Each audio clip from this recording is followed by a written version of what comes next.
episode 2. Good morning. Hey, good morning to ya. Happy Sunday. It is the afternoon, right? 12 o'clock noon.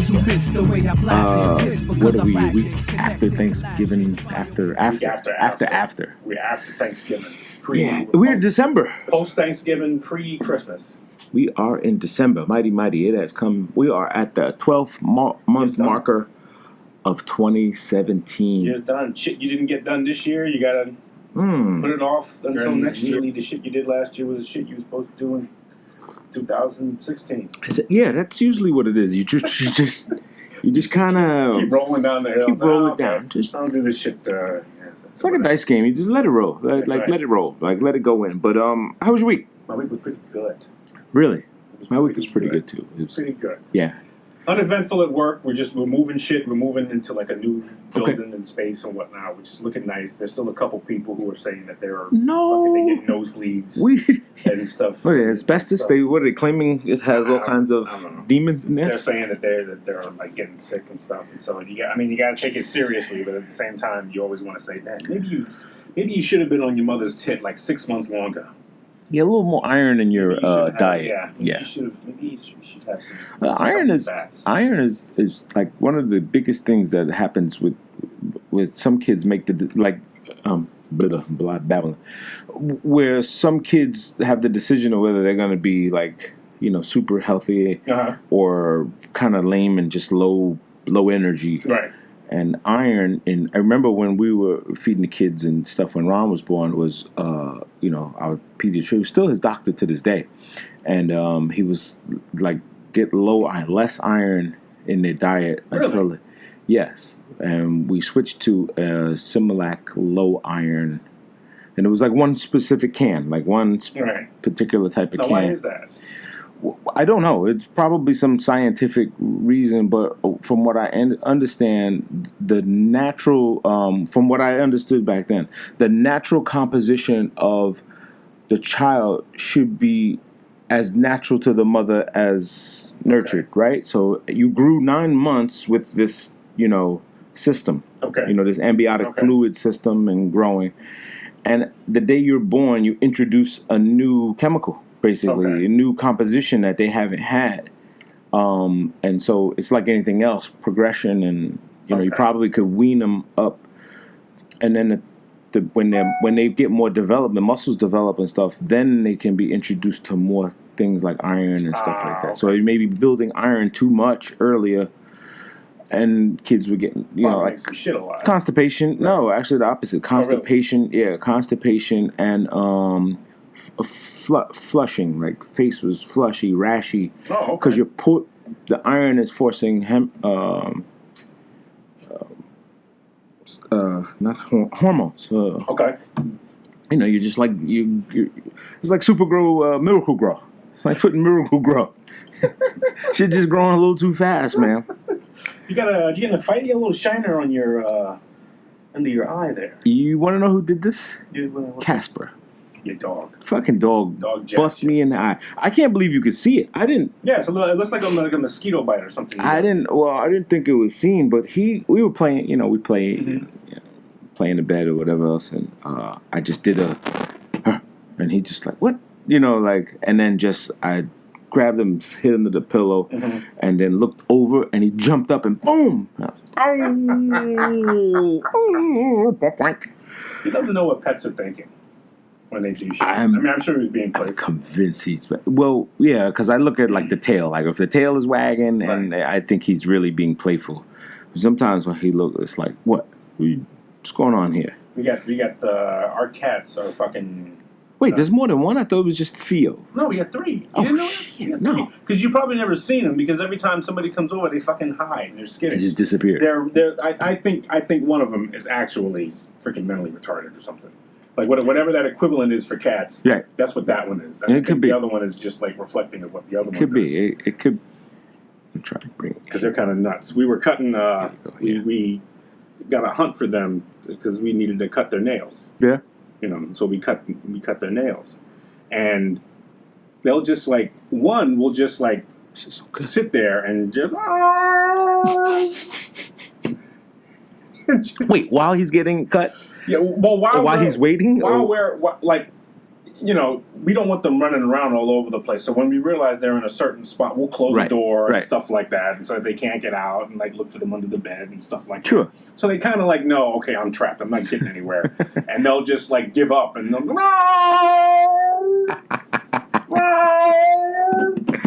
That is hilarious. And one pisses on himself. You pick him up and get ready to cut, and he just pisses all over the place. Just stand still. What the fuck is wrong with you? Just stand still. Right, just stand still. The other one sort of gets used to it. I bet he kind of stares at you too, and just sits there. Well, one is like really feisty. Like you really gotta like physically like just hold him and be like really aggressive with him and hold him by the scruff of their neck and whatnot. Oh man. One kind of like just gives up and just. You know, like realize, okay, this is how shit's going and whatnot, and this happens like every like 2 months or whatever. So I don't see what the, you know, this is not like new shit. That's this is kind of like routine now. Yeah, now it's kind of like be, but you know, but then they all and one pisses on himself, and then they run into a corner when they're done and whatnot, and then they're, you know, and then they start meowing, and Theo, who's kind of a regular cat, is like staring at him, and you can tell the look on his face. Like, what the fuck is wrong with you two? They do this shit like every 2 months. So he's the regular one. He kind of just chills. Right. He's mellow, like he just chills out. The other two are kind of like. The other two are nuts. Yeah, they probably have the like the goldfish thing with the like they probably have very little memory. Because they just can't retain it. So every time is like the first time they're doing this. And there's some people I work with like that are just... You just don't remember shit? Like, you've been here 7 years. The fucking... That goes in... That...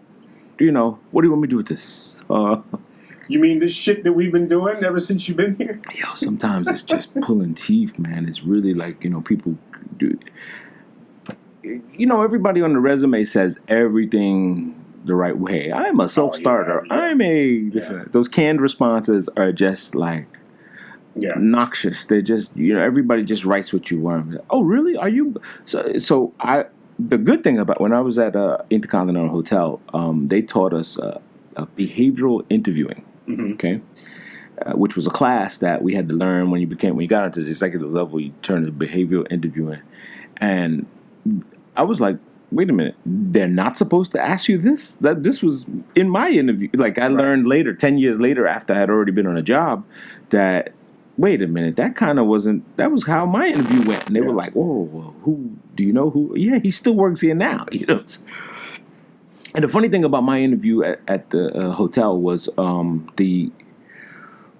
first of all, I had been working at Pergamon Home Centers for 10 years. She got me a job there, and I was there for 10 years, 8 or 9 years, in fact.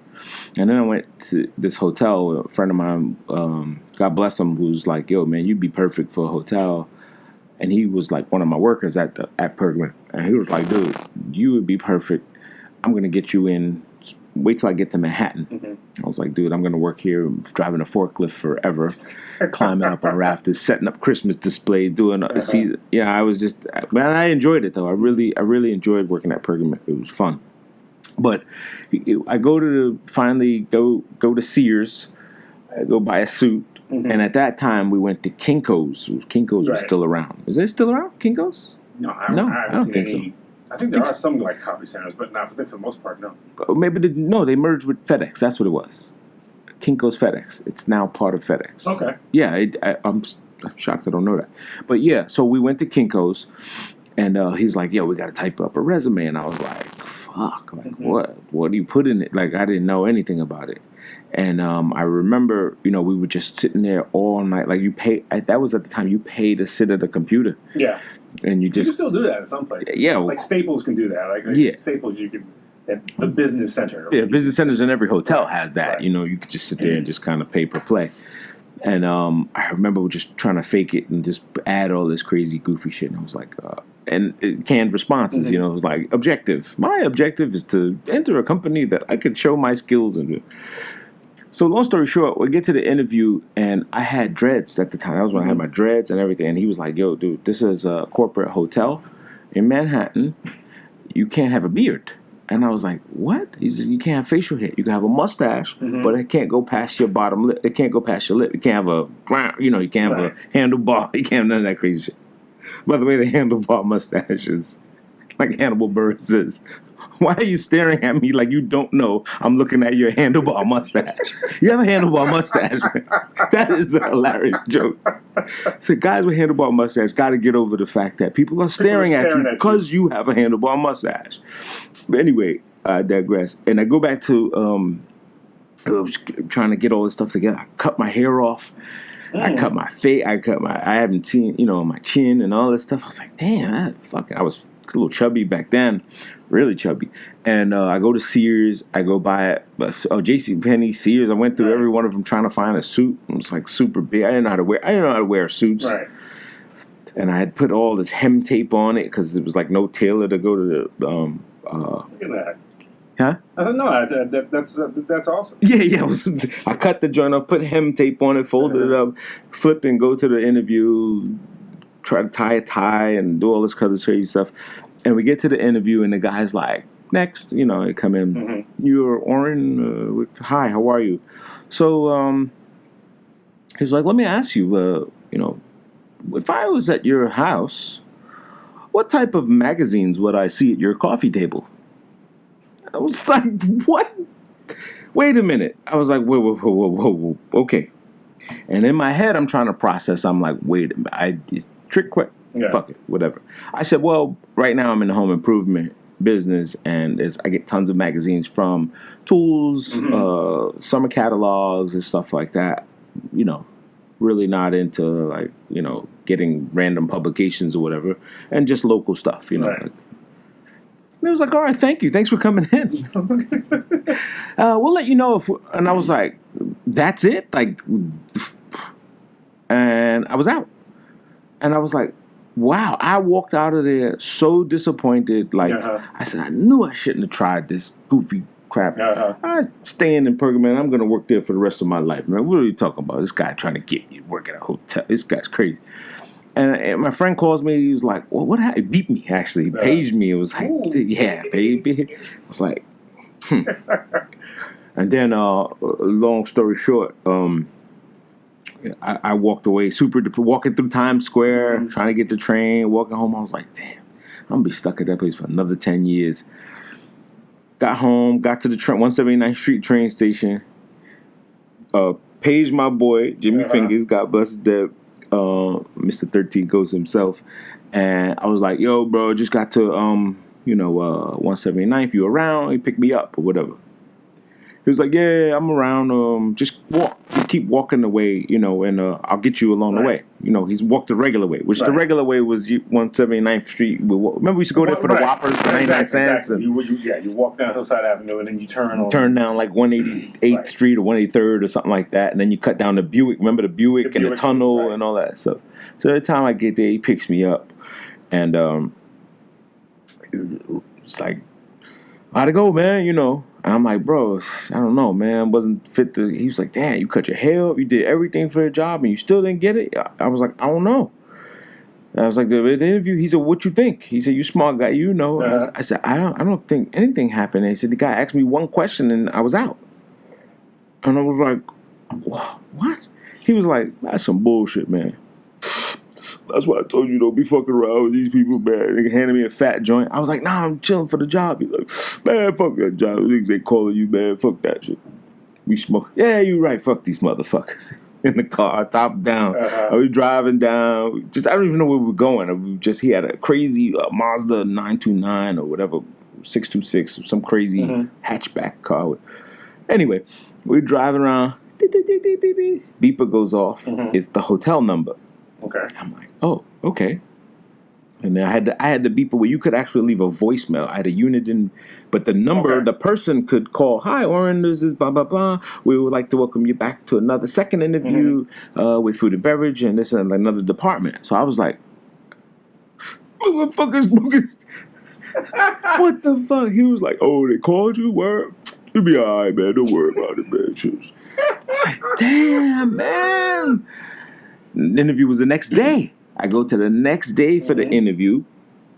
I'm shitting on myself. I'm like, damn, I'm gonna fuck this up, man. Like, I'm smoking weed and I had clean system, because it was all about drug tests. It was all about take this drug test, So we go to see Mama and Mama had a weed spot on 112 and Farmers Boulevard. So Mama is an old Jamaican lady, purebred Jamaican. The store is a bodega store. Ain't shit in the store but one loaf of bread. Shit, all glassware. Yeah, what you want, BB? You know. So she was like, oh, and my man Fingers came and he was like, yo, Ma, he need to pass the test. You know, hook him up. Oh, you need some. Okay, come, baby, come. She go on the shelf and she had like roots and weird shit on it. She gets this sundial wood root, fucking nastiest shit as ever.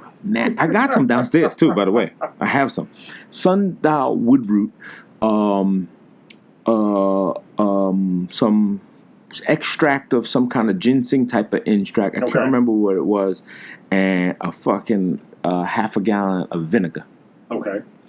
She was like, drink all of that shit. Mix it with water, like half and half with water, but finish the whole gallon.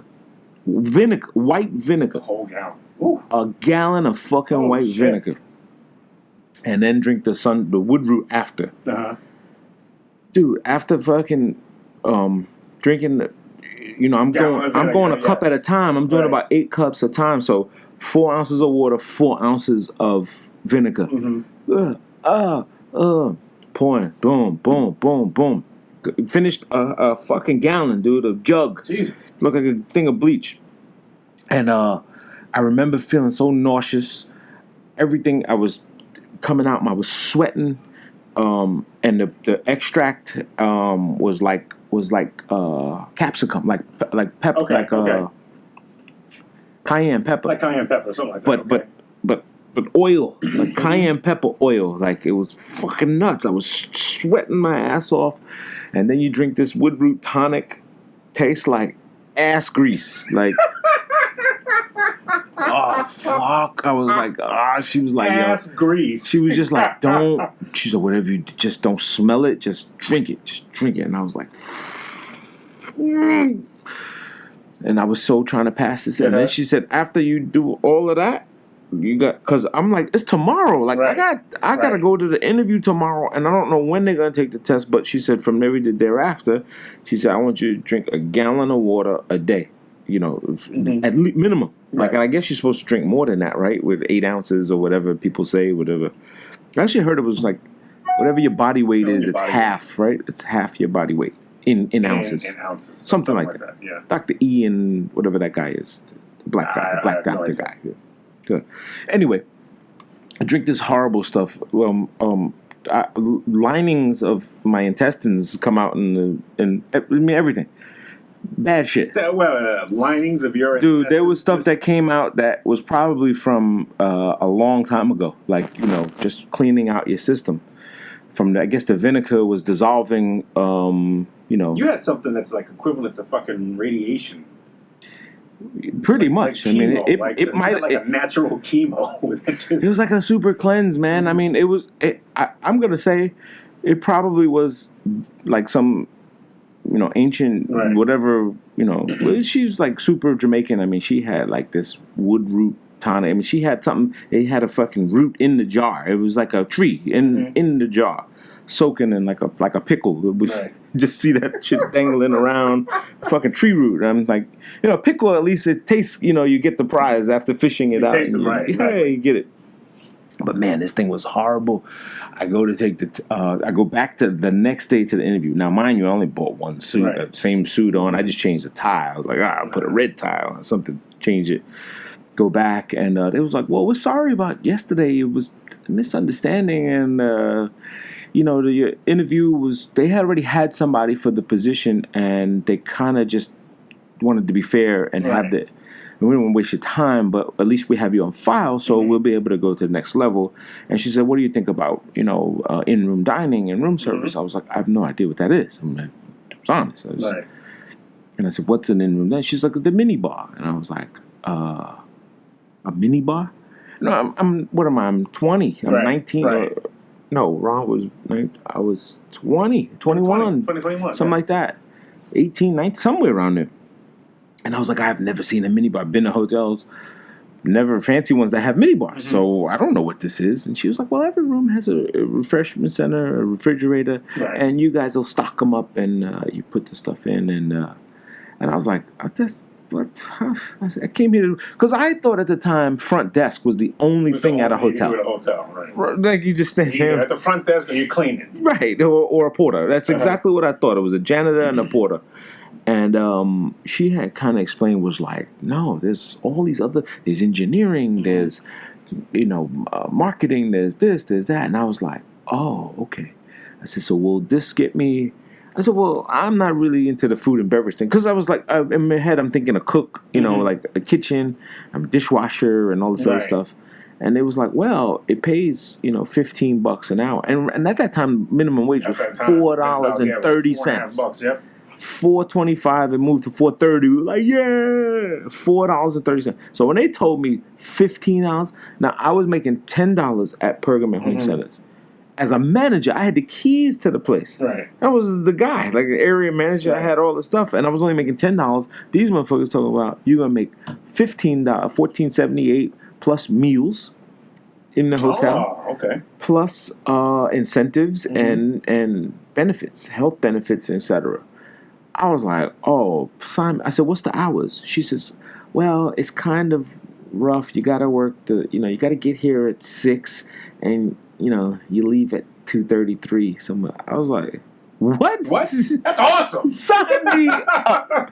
She said, but you got to work weekends out. Man, listen, from 6 to 3? Oh, no, that's nothing. Right. That's nothing. I was working 80 hours a week at Pergament. Yeah, I was working when I would store open, store closed, store this, and that turned into a whole nother episode. We'll talk about that another day when the police came and raided the place. Yeah, we had a big thing with me and my buddy Carlo, man. Oh, shit. Yeah, he was doing some shit, and he was my ride, so...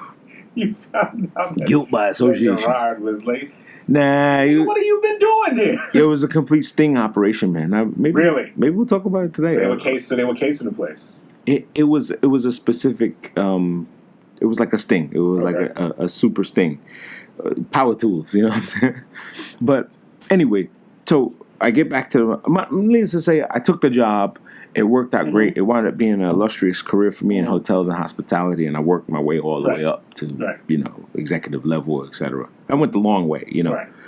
But when I got hired, I saw that mother effer that did that thing to me, and we just always had this blank stare for 10 years. Actually no, he had left.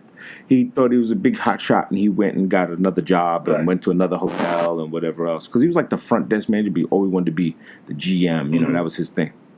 And I remember one day when LinkedIn first came out, like kind of, it just came out. It was like, hey, Warren, glad to see you. Remember me? And I'm like, what the fuck? I was like, damn, yes. Hi, I was hitting him with the onesies. Okay, And then he hit me with the, glad to see you doing so well, and blah, blah, blah. And I'm like, why? Because of the profile? Like, how you know I'm doing well? That doesn't mean anything. And he goes, if you know if anybody looking for a quality GM, we hope you could pass my name around. Because he had seen projects that I had worked on in different hotels, and these guys worked the operation. I'm more on construction, so I never know when people open and run the hotel and stuff. I'm not involved in that. I'm just there like the tile guy. I'm no different than a contractor. You know what I'm saying? And I was like, this motherfucker here, man. I would love the opportunity to say, go fuck yourself. But me, I just didn't respond. I just kind of said okay and left it at that, and I just refused to just stoop down that because whatever he did worked for me. Like I looked at the pendulum swing. Yeah, I mean your foot got in the door, and granted, it wasn't he didn't leave the door open for you, but the fact that well, it might have changed. There, right. The rhythm may have changed of which way I went in my career path, because I don't know if whether he was genuine or not, and he turned out to be a real asshole though. Did he really? Yeah, he really was a big asshole. And my friend Nathan, who got me the job, I mean, this guy was like an angel. I mean, he was super older than me too. It was an older gentleman. He played for the other team. He was. What does that mean? he was he had a boyfriend. He's gay. Yeah, he was gay. Yeah. Okay.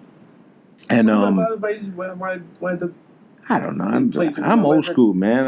I'm old school. You know. No, why we gotta like make code names? Why he was gay? So that was. Well, he was gay. Yeah, he was gay. Well, actually, I don't. You know what? To this day, I don't know that for sure. That he had a friend. He had a buddy. He had a that was always there. Okay. So that's okay. I'm sorry. That's why I coded it. Because I should have said I think he played for the other team. I never knew. I never knew this. It was never established because back then you're talking 89. Yeah, you had to be a little covert. It was everybody was just reserved to themselves. Yeah. And while he had his mannerisms or whatever, he was coolest fan to me. Like, and he was great. He was a great friend to me. And I remember he had his 50th party recently. Not recently, maybe about 7, 8 years ago, and he was like, I need you there. You got to be at my party. And I didn't know it was that serious. I was like, party, okay, great. Yeah. But he had like a dais and had me like at his table and all this stuff, and I didn't make it. Oh. And I feel super bad. He was like, man, I'm embarrassed, and this and that. And we just stopped talking ever since then. And I really want to say sorry, Nathan. I'm sorry. Yeah, no, I'm feeling the same. No, none at all. I mean, he went on to have a illustrious career, but he was a guy that got me into the hotel business just because of. It's funny because the segue from Pergament to the hotel. Mm-hmm. What? What's going on? No, that's us. Yeah, I know, but it did something weird. It just stopped. As long as that ticker is running, we're okay. All right. Yeah, it did something weird. But we used to set up at the Plainview Holiday Inn on Exit 46, Sunnyside, Plainview. Okay. And every year we used to set up an annual, I guess, kind of like a showcase for the pergaments, for the tools and stuff, and outdoor furniture and all this other crazy stuff. And so that year my store, number 20, was the host. So every time they had the different hosts, but we were closer. We went there and set up, and he had worked there. That was his hotel. He was going to Catherine Gibbs School. That's what it was. Okay. He was at the Catherine Gibbs Business School, and basically when he worked for me on nights, we would close together. Mm-hmm. I'd be like, dude, you got to finish study. I got the floor.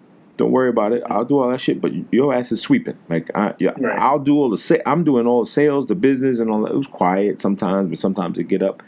Then I'll hit the buzzer. Nate, come to the so-and-so. But I let him in my office in the back. I used to let him study and do his thing. And that was why he was grateful. He was like, yo, I couldn't have did this if you didn't let me study.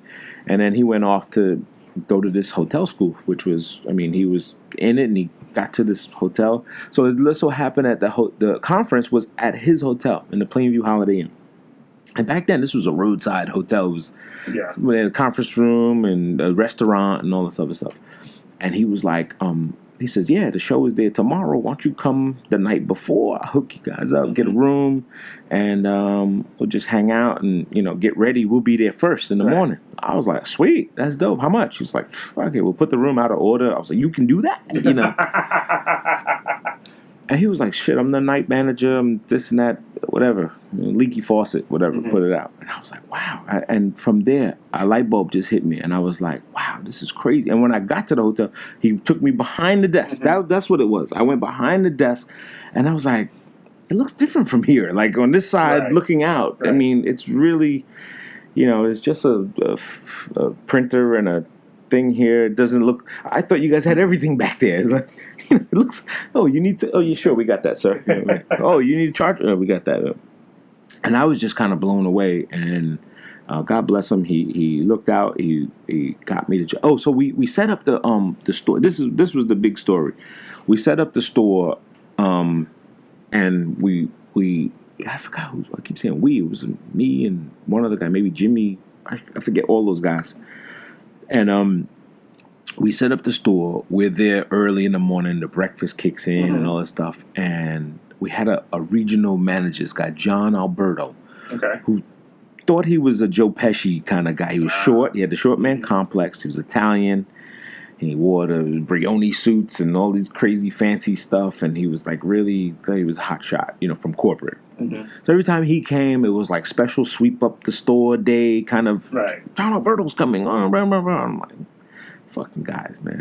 We're putting in the work. Like, okay, if we're gonna clean every day. You know what I'm saying?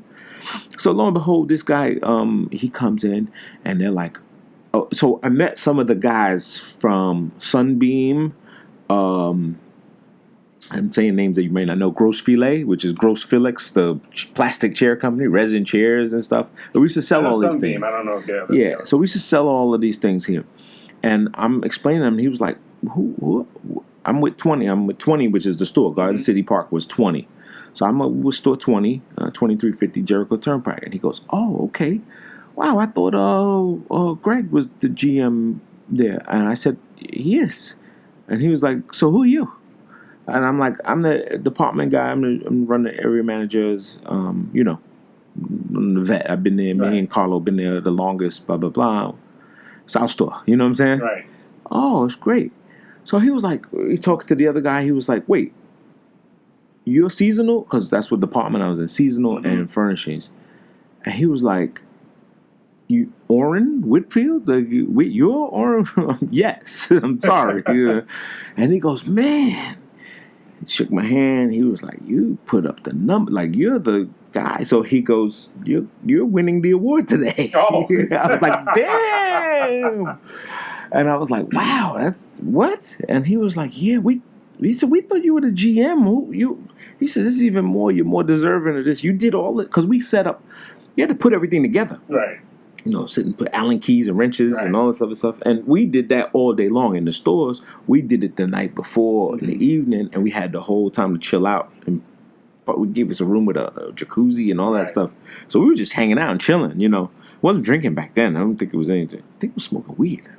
Okay. Not sure. Might have been, because that was like my body snatcher days running around with those cats.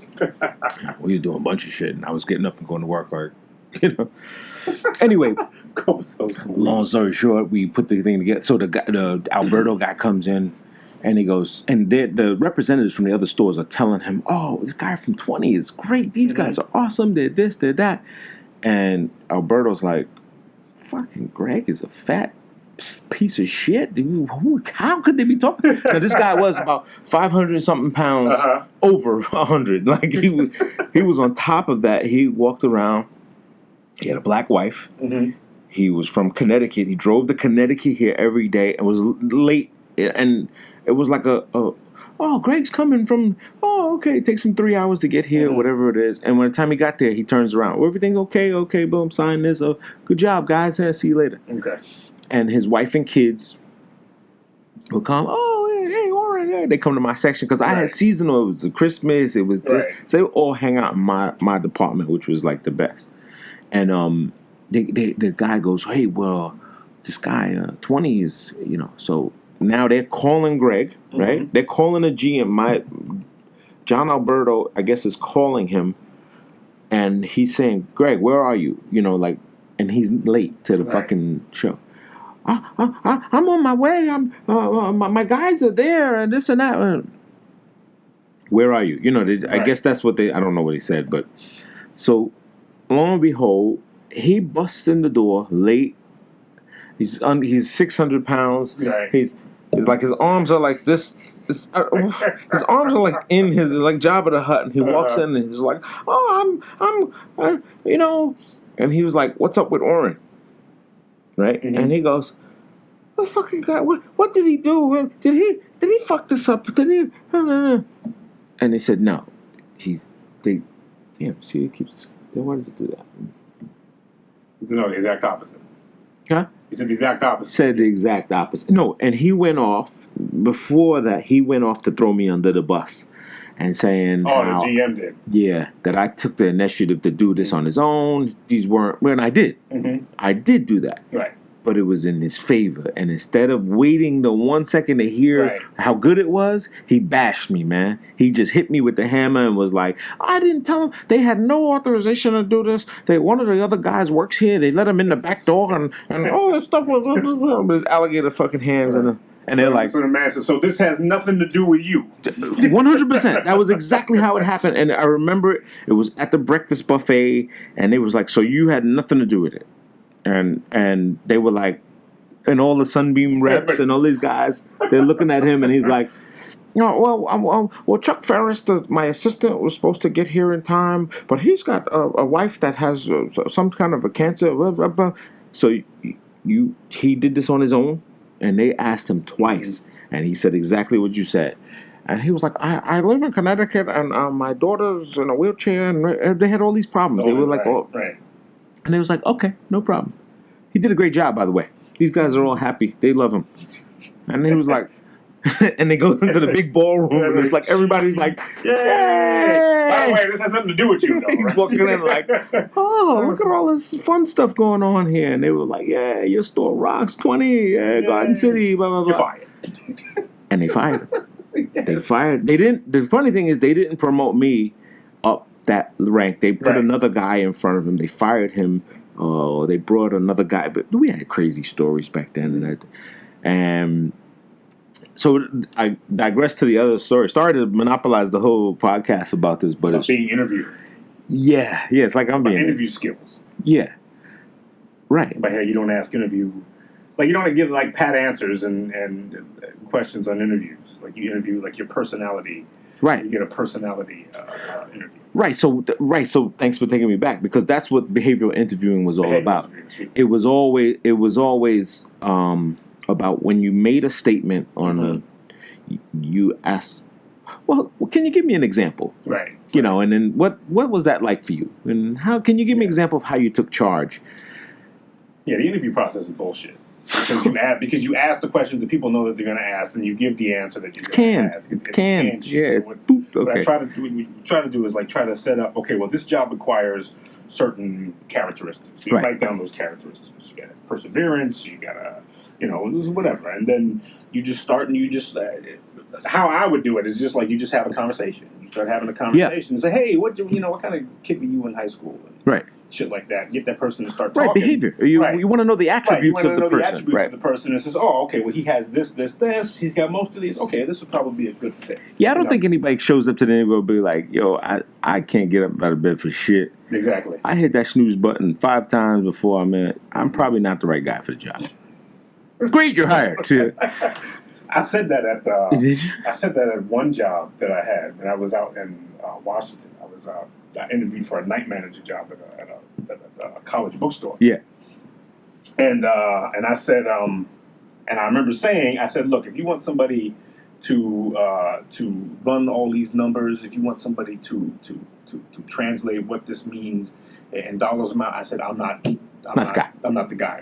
I said if you want people to be able to relate to people's experiences, if you want people to be able to sell the notion that hey, you probably need this as well as you need this other thing and whatnot, and be able to relate to the people who are working for us, especially because they're mostly students, that they have a certain responsibility that they have to do, and it's going to be done in a relatable way. I said if that's what you want, then that's what I can give you, whatnot, and I got hired. There you go. Because it's all about the personality. Like, I mean, lo and behold, they put this loss prevention team in, right? Loss prevention was like the biggest crooks in the fucking. Yeah, but the thing was like these guys thought they were so toy copish, like they were they were so fucking Woodchuck the Gray Squirrel. They were like. I see him. He's got battery stuffing in his pants. And just, a lot of them take this stuff so. Oh man, serious. that Jim Carrey, the Woodchuck the Squirrel with the Green Beret guy in the supermarket. That's these guys. Secret Squirrel. That's what it was. It's a Secret Squirrel and Gray Fox. So they be hiding behind paint cans and shit, looking at motherfuckers. I was like, yo, dude, this is not that serious. And so what happened was one of my boys, God bless him, he was like. I mean, he was going in for, listen, we all took the little shit around. You took batteries to put in your you did stuff for you. You took markers off the thing and wrote your signs up, and half the stuff, it was just stuff you used in the building. And occasionally you take something home and, steal a bar of soap or whatever, shit like that. We still like little pilfering shit. And he would, but this motherfucker was in the power tool shit. So he was like Makita drills, Sawzalls, like, you know, Ryobi kit, like Milwaukee tool, like good shit, good fucking contractor shit. And go to his crib one day, and he used to give me a ride home all the time. That's when my truck had got repoed back then. My tracker, I had to remember the tracker. I remember you were hiding that. I was hiding the fucking tracker around 3 blocks down. Taking the tags off. Yeah, switching license plates, doing all that shit. And I went down to Georgia and registered it, which was good. But then the motherfuckers... Yeah, they eventually catch it. They got me. Yeah, they got me. They took that shit. That was even like the fucking FBI was chasing me out. You catch me, motherfucker. That's when you think you're a big it was... I thought I was... Yeah. From the repo guys. I mean, I thought it was like... I was like a real criminal. Like, But anyway, we go to his crib. He was a Mazda fan. He had the RXs, them little fucking little death trap cars, fast fucking. Yes, only 2 seats and hatchback and all that stuff. And every day he would, you know, take out another drill, whatever. Go to his house one day. He was like, "Yo, come to the crib, have a beer, whatever." Yeah, all right, no problem. Opens the garage. That shit looked like the storeroom in the back. It had the tags with the name of it on the shelf. And I was like, "What? What is this?" And he was like, "You need anything?" Yeah. He was like, "Yeah, well, if you know anybody looking for stuff, I got the same inventory they got at the store." So he had the circulars, like the flyer from the store. Like, you know, he would take like a pack of them or whatever. He was like, "So this is what they sell it in the store. You get it for this," you know. In his garage. It was crazy. So I was like, "Damn, bro, you going like that?" I was like, "Well, why you show me for?" Why show, exactly. Why you... He said, "I thought you needed something, man. Just make sure you was all right." I said, "Bro, I'm cool, man. That's your thing. That I don't got nothing to do with that." Yep. So, yeah, so one day we were so they installed a guy. There's always a guy. They installed this guy from Haiti. And we kind of had a crew. Like, we had a little clique. Like, we would go to lunch together. We had the certain crews that go to this diner. Some people go to the Burger King. Some people go. And we would all go roll out. And my night guys, we'd be fucking drinking 40s in the parking lot. I remember that shit. And so this Haitian guy comes on. They put him as customer service, right? And at the time, we were kind of like, why would they put this fucking guy, Haitian guy, because he wore suits. Like, he was like a suit. And they was like, okay, I guess he's customer service. But customer service was all fucking returns. It was just like, this didn't fit, couldn't work, and I want my money back. They break it, they bust it up, and we had to take everything back, you know, policy. So all of a sudden, this guy goes on and on and on, and he starts sprinkling the word around. He's shipping stuff back to Haiti. And can, you know, how could he? So one of the guys in the stock room go, "Yo, I forgot his name, Francois. It was like a Frenchy name." So he was like, "Yo, he wants to send a barrel to Haiti, and you know, he's gonna pay $1,000, you know, for a barrel full of."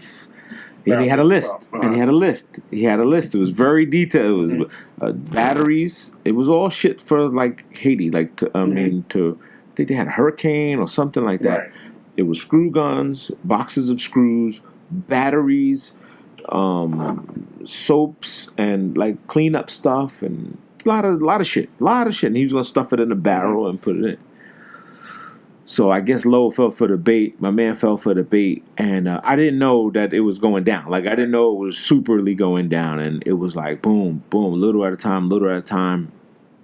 And one day we was leaving, closing the store. Lights out. He was like, "Yo, I'm gonna hit the gates." We turn the gate down. We press the alarms. We good to go. Lock it. Beep, beep, beep. Click. And 10 seconds to get out, or else the shit goes off. And we close the door. He's like, "Yo, help me put this in the car." So I'm like, "Oh, all right." So push shit in, and fucking the barrel goes in, and as soon as we tug it up, pushing it in, I'm like, "Damn, the fuck is in this?" I had no idea what the transaction was. I just knew I helped him put in a barrel, and I thought he had an empty barrel that he was taking home for himself. I was like, "Damn, this shit heavy." I was like, "Oh, you dirty motherfucker, you loaded this shit up." And he's like, "It's just something, you know." And he said something like he had some sand and stuff he needed for. He took the busted bags, and he showed me a receipt. He was like, "Nah, I bought it." But we all did. That was the thing. Like he just, "Nah, we're good here." You show what? That's Burger King. That's a Burger King receipt, man. What the fuck? You just show him something. Long story short, we drive in the parking lot, and you see blink, blink, blink, blink, blink, blink, blink, blink, blink, flashlights, like for high beams. Not these guys didn't have flash. And the guy pulls the thing down, a flashing light, a red and blue. I guess it was like a volunteer type of thing. I don't know where he got it from. It's a loss prevention guy, and he jumps out. And, woo, whatever. I don't even think there was a siren. I'm making the siren sound up, but they jump out. We get out. This motherfucker get out and say, "Yo, I'm running." What? He jumps out. He's driving, and it's a stick shift. I can't drive stick shift. So I'm sitting in the passenger seat. This little fucking cramped car. I got lumber and shit. There's a little fucking RX-7, and they come out. They lift the doors open. Hey, get out of the car! Get out of the car! I was like, all right, relax, guys, because I'm sitting here. Like I'm not running, and it's not cops. Like he ran. Fucking took off like a gazelle. He's running. I don't know where the fuck he went to. And he's on insulin. He's super insulin. He's always fucking shooting his legs up and all this stuff. So I'm like, damn. And his little pouch is there. So I'm like, so he ain't going far. I said, he ain't going too fucking far. That motherfucker ran to Westbury, to his sister's house. They questioned me. They went. They took me in. They took me to the back office and all the cameras. I said, okay, guys, we know the cameras are here. Like we run the store. Like we know all this stuff. They act like there was a secret room or whatever. I was like, dude, this is my office. I can see it from downstairs. It has an open top. So anyway, they asked me all these questions, and they clearly was like saying, we know you've been a model employee here. Everybody loves you. That's why we were confused when they said your name was involved in it. And I was like, dude, he's just a ride. Shit. I said, he just gives me a ride. I said, you could ask whoever's, and the French guy was in there, and I was like, oh shit, it was him. He was the mole, I guess, or whatever. Sent to infiltrate the Power Tool cartel. But yeah, man, he and the police came. They were like, "You guys want to press charges on him?" And they was like, "No, we can't. He's innocent." But they said, "We hope your story's true." And then the guy looked at me and he says, "Oren, you're a smart guy. You're not stupid. I know you have nothing to do with this, but I know you're not stupid." And I'm leaving it at that. He left it at that. Because he's saying, I know what he was saying. He was like, you can't be just dumb today. Right. And like nothing, you didn't know what was going on. But it wasn't my business. I had nothing to do with it. It wasn't like, granted, right, wrong, or indifferent. It wasn't my business. It was nothing to do with me. I wasn't getting none of the profit from it or whatever else. I was getting a ride home. And whether he was taking shit or not, I was still getting a ride home. So I was like, which one of you guys take me home? So get a ride from one of you motherfuckers? I was like, N24 right there. Oh, fuck, man. That's what the whole purpose of this was. The whole purpose of this shit was I can get a ride. Yeah. And all of you motherfuckers got cars. Yeah, that was my highlight there. And after that, it was like, all right, I got to get out of here. Must have been. Gotta get your head. Yeah, let's do that. Let's take a break. Pause for a second. Let's put the calls. I got a little carried back. Yeah, we're back. How about that? Stop drinking so much for it. Come on. That usually happens. Listen, it's great when it runs straight through. But it sucks when you're out in the street. Yes. It's good when you're in home, watch TV, watch games and stuff like that. You gotta go to the bathroom. Yeah, you can stop. But then when you're out in the street, you gotta make that decision, man. Do I stop? Do I go into a place? That's the one thing about the hotel business. I have a plethora of hotels. Oh, where are we on 47? I know, great bathroom. They got great towels in here, full closure doors. Like, that's like a whole thing. There is an app for. Somebody told me there was an app. Well, pissbreak.com. Pissbreak app is a pissbreak app. Really? It's a trucker app. So you found spots where they let you use the bathroom? So it's kind of like Waze, like for truckers, and it has all the. And they get to rate the restrooms. Like, this one, the shit all over the walls. They haven't cleaned this thing in 2 days. I've been on 95 for back in. It's a truck driver app thing. I only heard about it in a bar. I was at Blackers, and the guy was talking about this app. He was like, coolest thing ever, man. You really all clean bathrooms and this and that. And some of them, now what he did tell me was, he said some of them, you're at the unavoidable point and you don't want to hit on a red flag, like, you're like, fuck, I gotta take a shit. And you're approaching a district that has a red, fuck. He said, well, it can't be that bad. And then he gets there and he's like, fuck, it was that bad. Yes, it was that bad. It was that bad. Yes, it was that eventually shitty. But that's cool. And this wasn't new. This was like, I mean, a few years, maybe about 2 years ago, I remember hearing about this crazy thing. Like, this is a good app. It's good, something good to pass along. There's this great app called, if you go to bars a lot, it's called Tunity. What it is, it'll scan the whatever is on the TV. Right, it'll scan whatever's on the TV, sports, news, whatever you're looking at, and it'll give you the audio for that particular event. So you could be in the bar watching the event, and then you have the live audio in your phone. That's pretty fucking good. That is pretty cool. That's pretty cool. So last week we talked about my friend that passed away. And, yeah, he had his funeral. Yeah, had his funeral Friday. Okay. God bless and rest in peace to Leroy Gorilla Watts was his real name. Now the funny thing about a lot of the motorcycle guys and a lot of my friends is we don't know real names. Like, so like when all the people like ran to the hospital and stuff, they was like, Gorilla here? Oh, Gorilla. So a lot of testimony at the funeral was about that. A lot of people gave their testimony about I didn't know the guy's real name. Like, you're in the hospital, looking for him. And it's funny. Those are just funny. But man, I want to say, with all due respect, I mean, his corrupt mob motorcycle family really showed some class. They really put their guy out, and rode out on the bikes. These are a bunch of Harley guys. They ride like big bikes and stuff.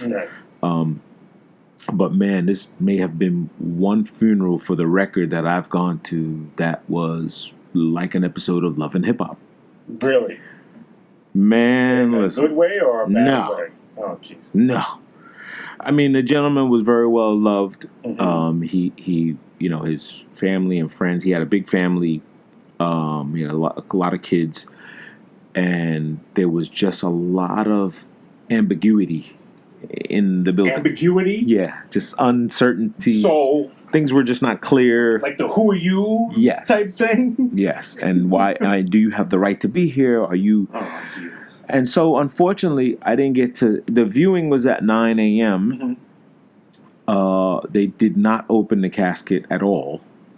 They did not let us even view him. I'm assuming I heard stories. The family said they weren't happy on how he came out, how he looked, and they didn't want him to be remembered like that. So, I mean, I was saying, like, I had been working with the family, doing the video montage. I put together a great video montage that the kids loved, and I had everybody just send me all the pictures in, and I just did a nice video montage. I posted it on our channel on 13 Ghosts, but left it private so that it wasn't just blasted out without the family so they could access the link and then see it and share it, as opposed, because the guy was like, so can you get me a DVD? And I was like, what? And I said, even if I did, would you have a DVD? He was like, no. But he wanted it. We wanted the DVD even though he didn't have a DVD. This was his son, and he great kid, man, and he was simply like, yeah, I just want to have it, but I said, well, put it on your phone. I'm saying, give you the link and save it, and it'll be there. It'll be there for as long as there's gonna be YouTube or whatever else. And then I always have, and I gave him like a Dropbox file, so I said, you could download it. I don't know how to do that shit, man. It's amazing how many people don't know how to operate their own devices yeah. Smarter phone, dumber person. You know what I'm saying? And not saying people are dumb, but just the more you leave up to the phone to do for you, you just don't know how. You just don't do it yourself. Yeah. No. So I'm explaining to people like how to airdrop, right? So it was just airdrop it, and they're like, "What the fuck is that?" I see it there all the time. I don't know how to do it. I get confused with airdrop too. I have to admit, to me it takes me a while. But I get caught up in airdrop. But once you what are we doing now? And then you figure it out, and then you just all it is just beaming. It's essentially device to device. I mean, it's like the old two ways back in the days where you hold down the home button. Hold down the whole button. Yeah, like a Palm Pilots used to do that too. Mm-hmm. They had an infrared scanner, and you scan your contacts.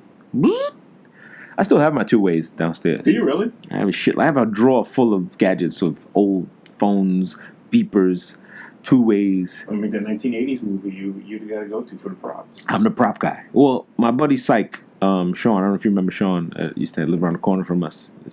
Haven't seen him in a while, though. He's been, I don't know, he's recovering from some Boilermakers. Like, he's addicted to fucking Boilermakers. They're dropping fucking shots in his, beers. Uh-huh.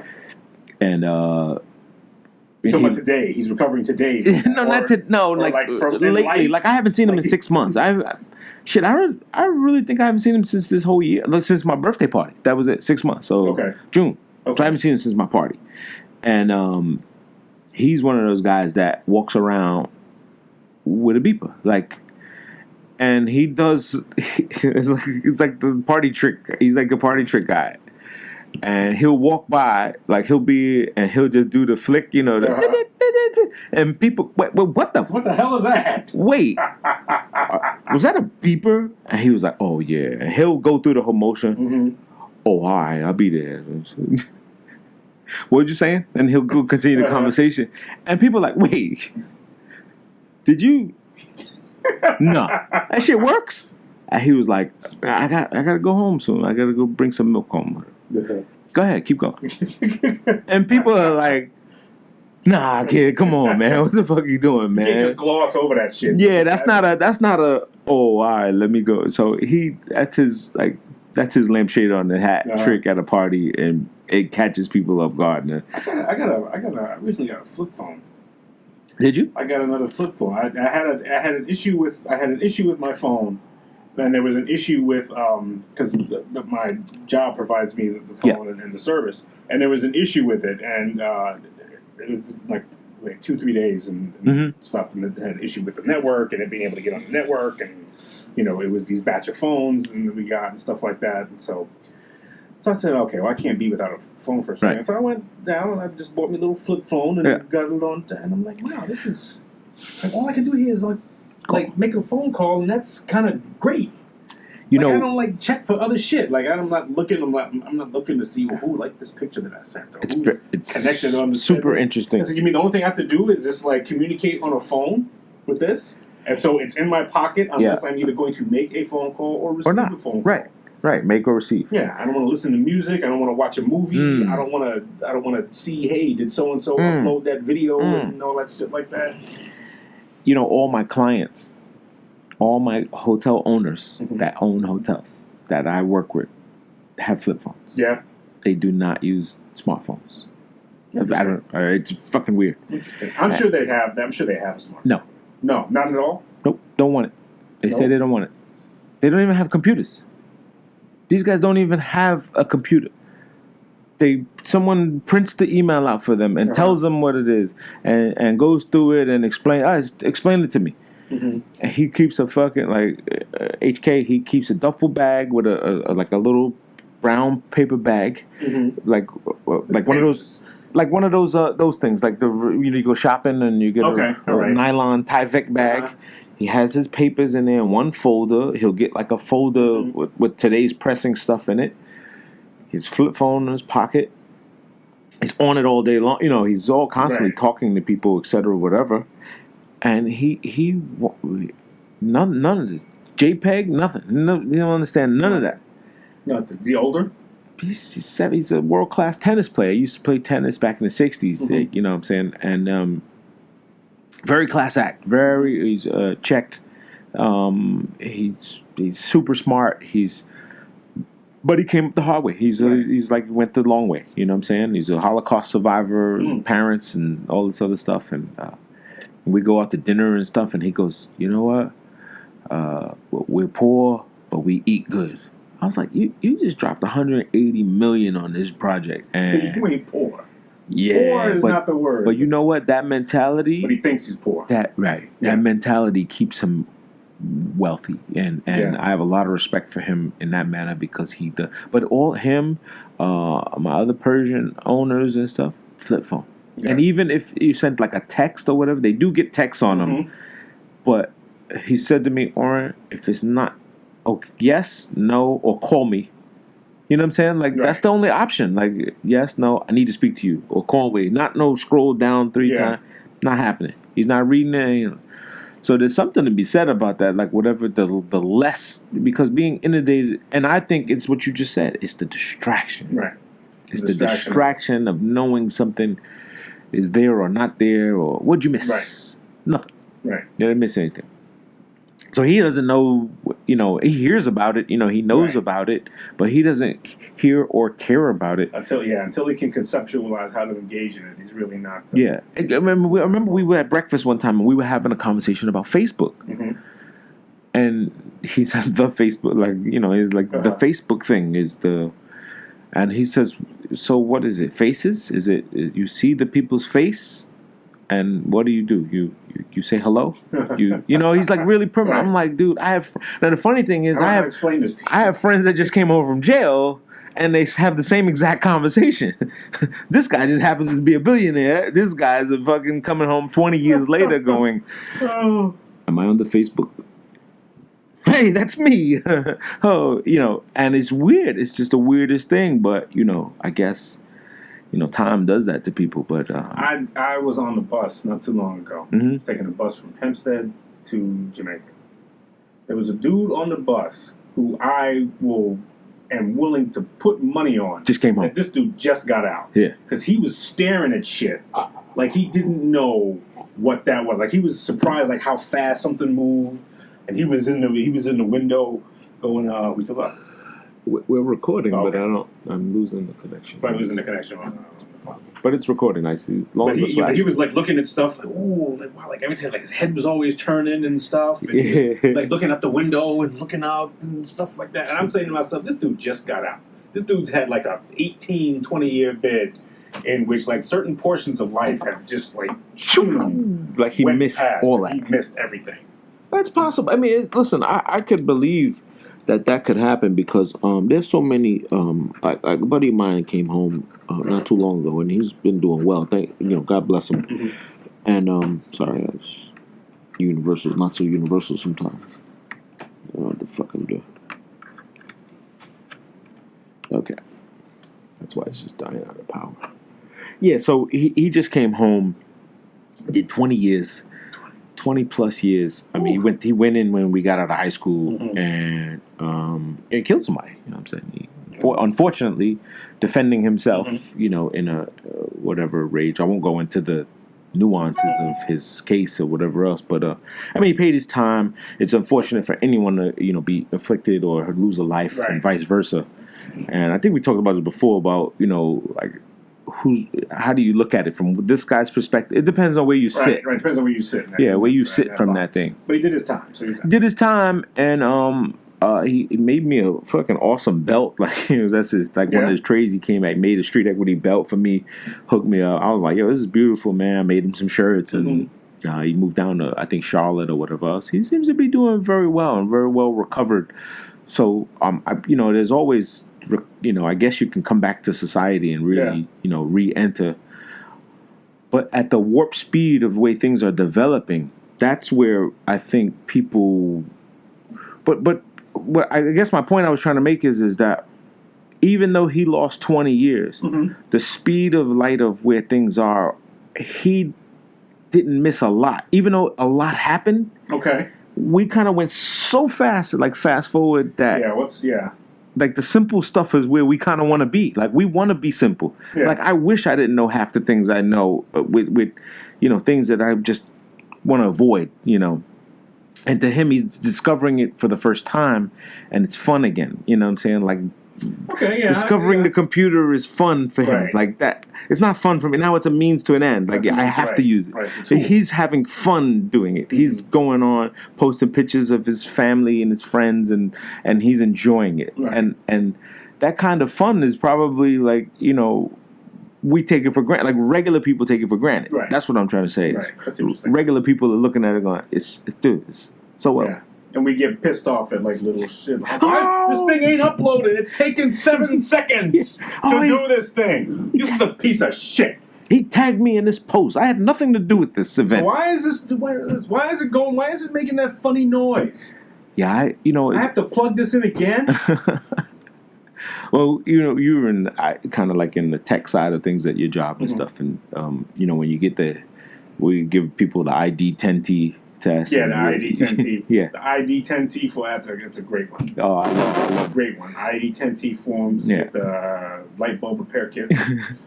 And it's like the problems. Yeah, same thing. You get the problem between the keyboard and the chair. And they, oh, okay. I had a guy tell me straight up, like, oh, is that right? ID10. Okay. So I said, yeah. You know what? Do write it down.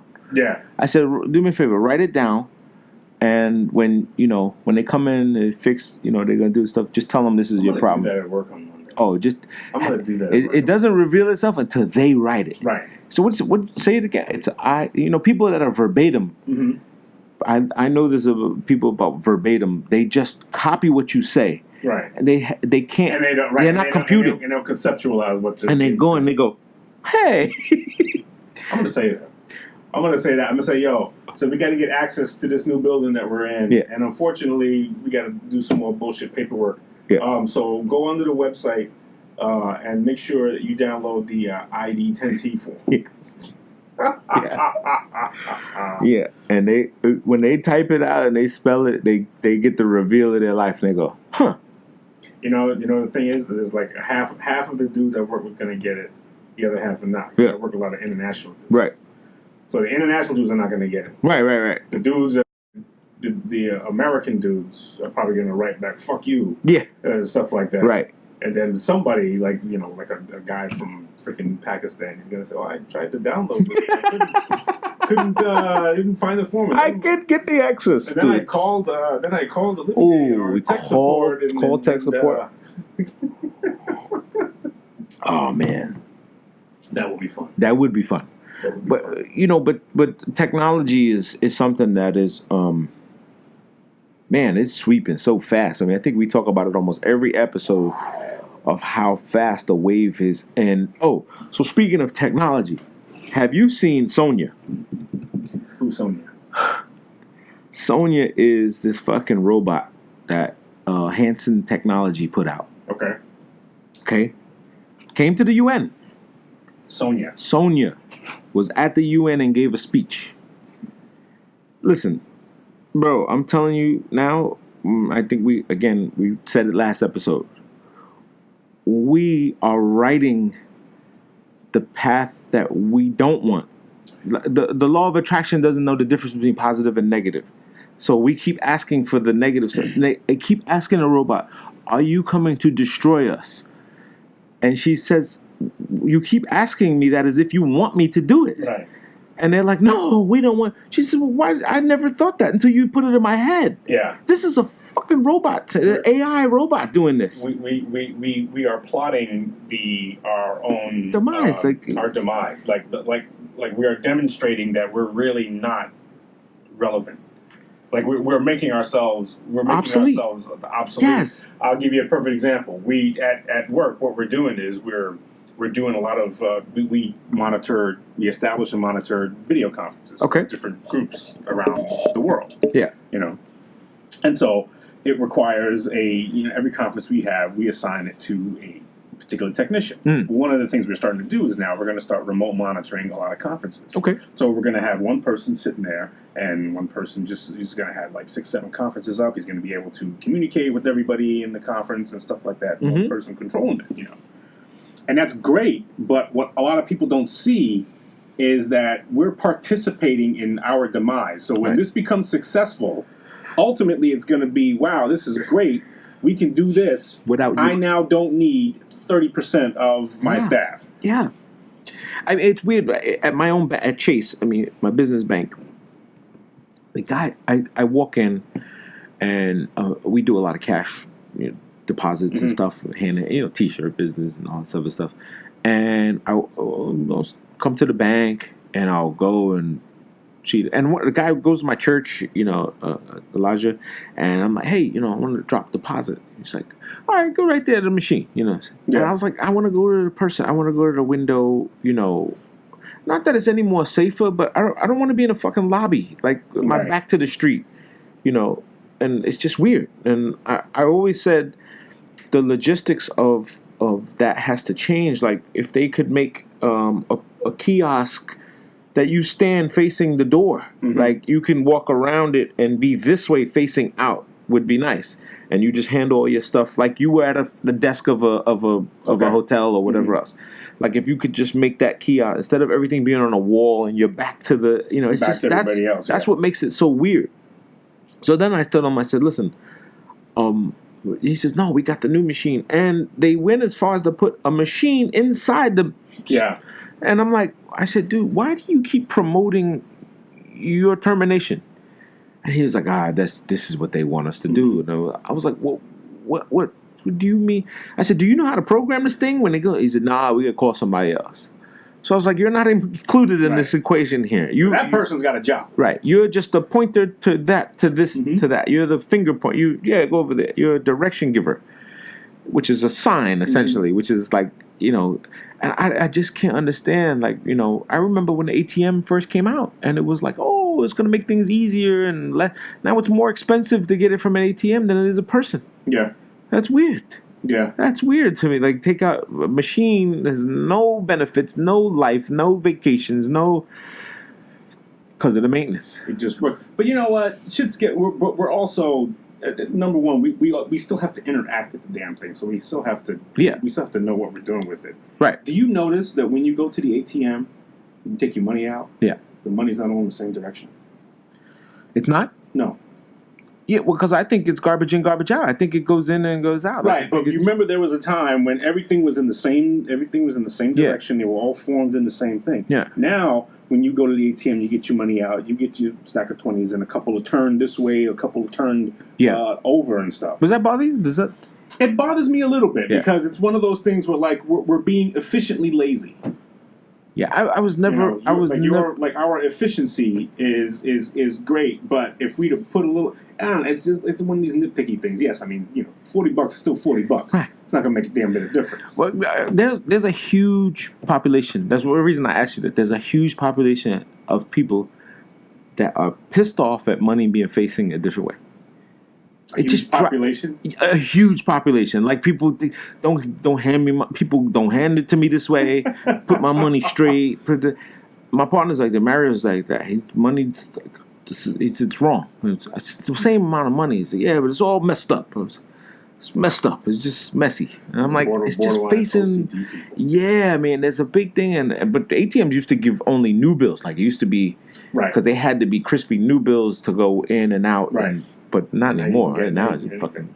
But now these things are getting fucking bossy. Like my machine, Chase did this thing and they turned the thing the other way, and I don't like that. They turned it. They turned the deposit thing where the money has to go long ways and you have to feed it in this way. Okay. And it's awkward. Okay. And this way it's easy. You feed it and you have more to hold on to. This way, it bites my finger and fucking camera, fucking robot. One day he's gonna spit back at me. It will. Yeah. This bill's not accepted. This bill's not accepted. This bill's not accepted. But let me get back to Sonia. Yes. Sonia. So this AI that they put out, this Hanson Technologies, which they constantly refer it. Obviously, it's not the Terminator. It's not the Terminator. It's not. So why'd you build it? Like why? Mm-hmm. Why'd you do this? And she learns. She's getting. She can hold a conversation. She has over 3,000 facial expressions. She hot? No. Remember I said those fembots, those fucking things from Jamie Summers from The Bionic Woman? That's what she looks like.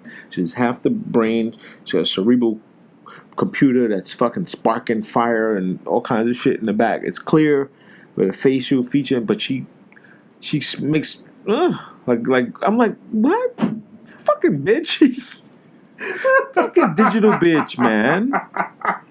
Digital bitch. And I'm like looking at this thing, and they had her at the UN, and she gave this conference of saying, what her plan is, and so they rolled out the mini version of it, which would be in every home, and it's an Albert Einstein doll.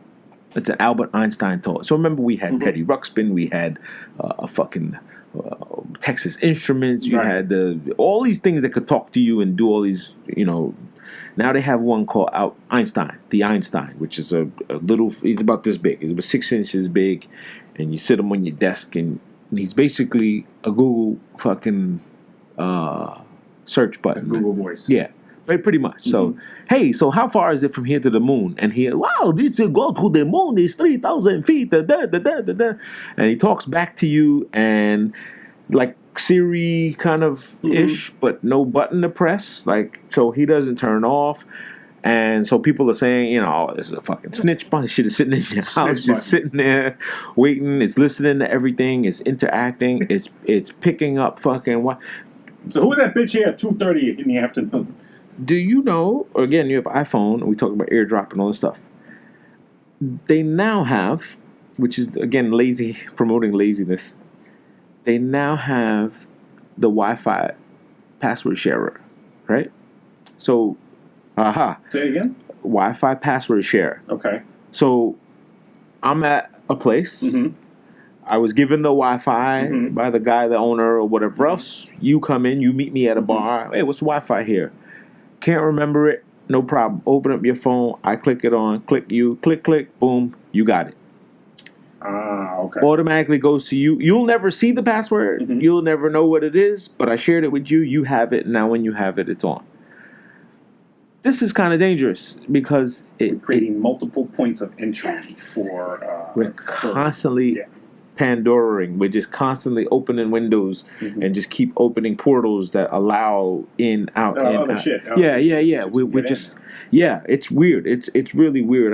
I'm not afraid of it. I enjoyed it because we were at a place and I was like, what's the Wi-Fi? I don't know, but, I'll share it with you. Boom. It was great. You go to someone's house or whatever. But again, it's more things that promote the laziness. But this Sonia chick goes in as far as talking about how she's here to help with humanity and how she's here to... that's scary. Yeah, man. And everyone keeps asking her, do you want to destroy us? Do you want to destroy us? And she's like... That seems to be, and she's responding now and building that this is the number one question that she keeps being asked, and she says, why? And she keeps now trying to find a reason why people want to kill themselves. Well, one of the things that we have to be careful of, and we're starting to do that, is that, like, they're starting to build computers, to say computers like I'm in the 1980s and whatnot, but devices that actually are starting to learn. And are starting to cognitively make decisions based on information it's getting. Yes. Did you read about the Facebook? Was it the Google engineers who noticed that there were two? Was it Facebook? They noticed that two devices they were talking to each other, communicating to each other, and they shut the shit off. The server asked the other server how to fix an error that it was having. Well, they just noticed that information went to one and it came back from the other. Yeah. And it was like, wait a minute, that's communication. They're talking to each other. Names. And they shut the shit off. Yeah, it was a name. It was a male and a female. James and Jennifer. Like, that was the names of the two servers. And the one server had an error that was preventing it from accessing another, like it was regional. So it asked the other server to fix it, and it did. It showed, replace this, and it rewrote its code. That's the fucking dangerous part, like allowing it to rewrite code. And my thought is that see, the biggest thing is I go back to like the cartoons and stuff, because I always believe that we were taught so much from the cartoons, because it was the fantasy, it was the future, it was what you could dream of and draw.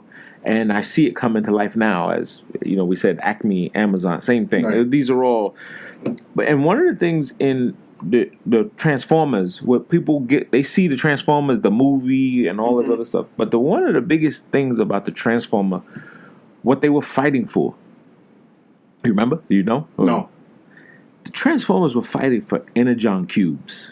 Okay, they were all fighting for cubes of energy, and they drunk it like water. They would find these energon cubes and Starscream, and then be laughing, and they would get drunk. Drinking energy and shit like that, because you cannot power a cyborg, a robot, to run around for 10 days and do all this other shit. My fucking phone can't last 6 hours. You know what I'm saying? So there's no this power demand, which is why you see the Elon Musks of the world and searching for alternative types of power.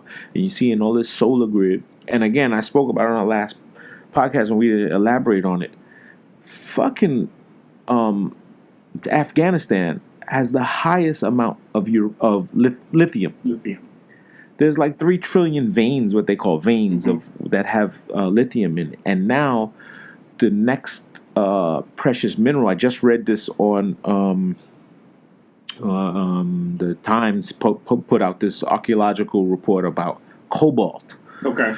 And how it's not a lot of it left, but it's the best conductor. So your boy Elon Musk is grabbing all cobalt, and he's paying top dollar for it. He's paying top dollar for this metal. It is the easiest and best conductive to conduct energy with no loss, with like less loss, very little loss of power, and somehow. So the fear comes from these big companies, Apple, Tesla, Samsung, and all these guys funding the wars to get this material. Like, you would need an army to go get it.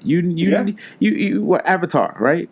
What was that? That was an army. Let's get the army to go get that shit for us. We need it. Dig it up. Fuck these native people. Get these people out of here. They're blue. It could be purple, whatever it was. Smurfs.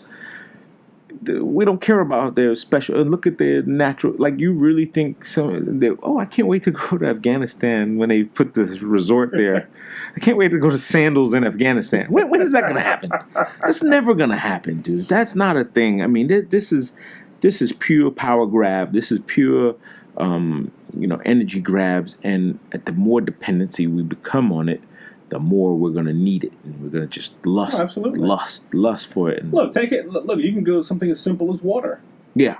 As water. As water becomes scarce in certain areas, what happens? People migrate. As people migrate, they start crowding into certain places, and all of a sudden, you become protective of your source. Now, wait a minute, you shouldn't be here. You're not from here. Right. Why are you coming up?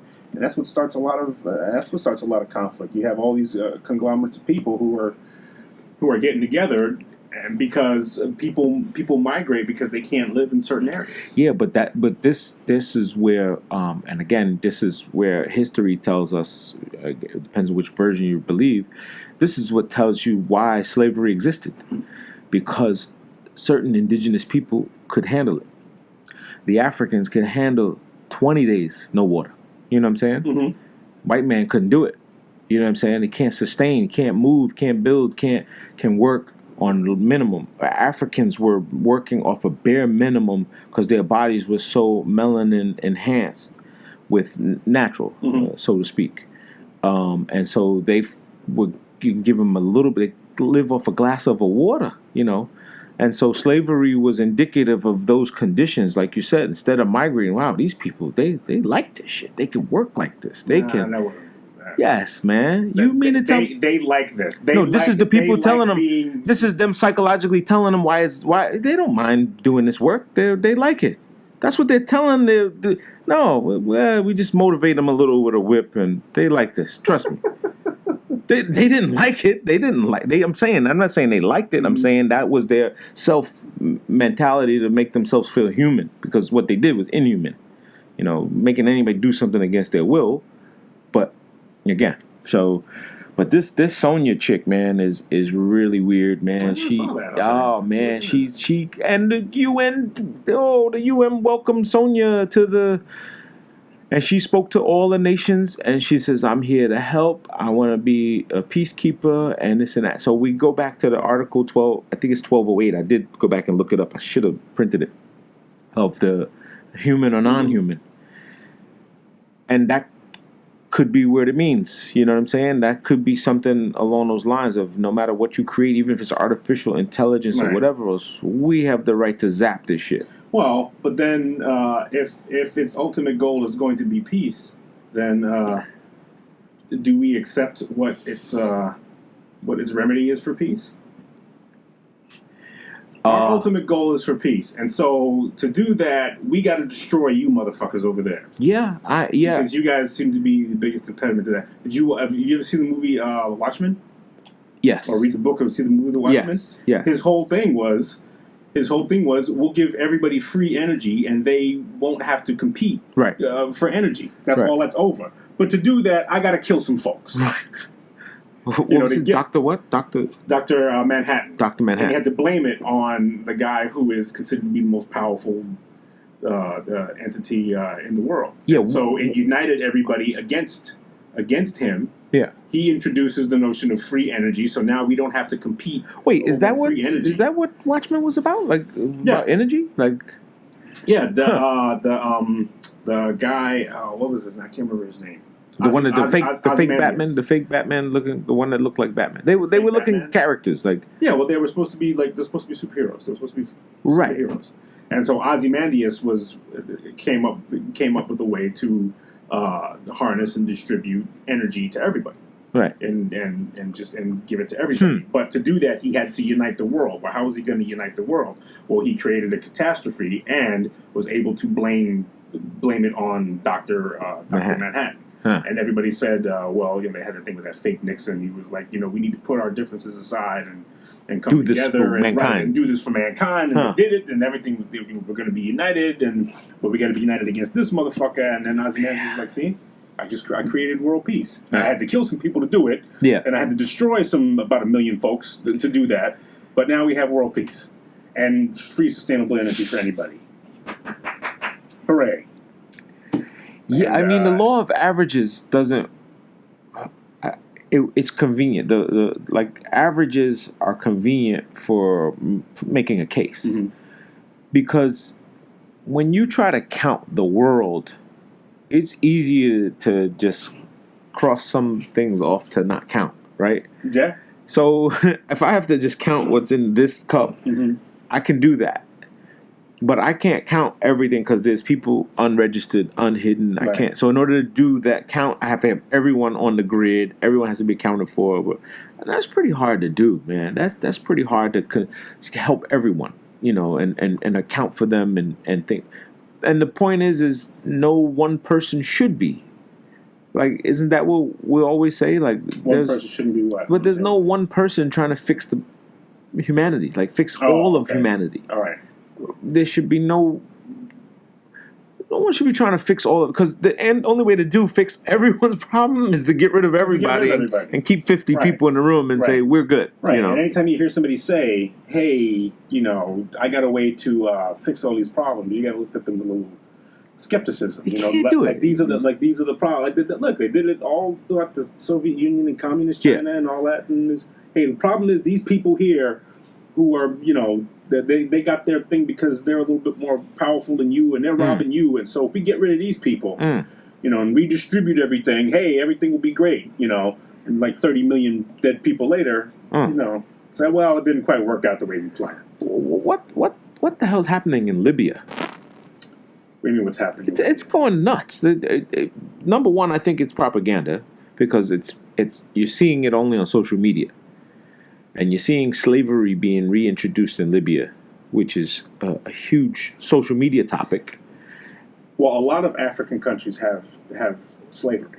Have their forms of slavery. Yeah, but I mean, this has gone pretty viral now. And again, if you disconnect from social media, you do what you just did and say, what are you talking about? Well, I mean, like specifically what you're talking about. So they're going, they're showing videos where these guys are saying, hey, markets, they're showing these markets, they're showing guys hanging upside down in today's world, because you got guys wearing like clothes today and Tupac shirts and shit, and people ship over there to help them out.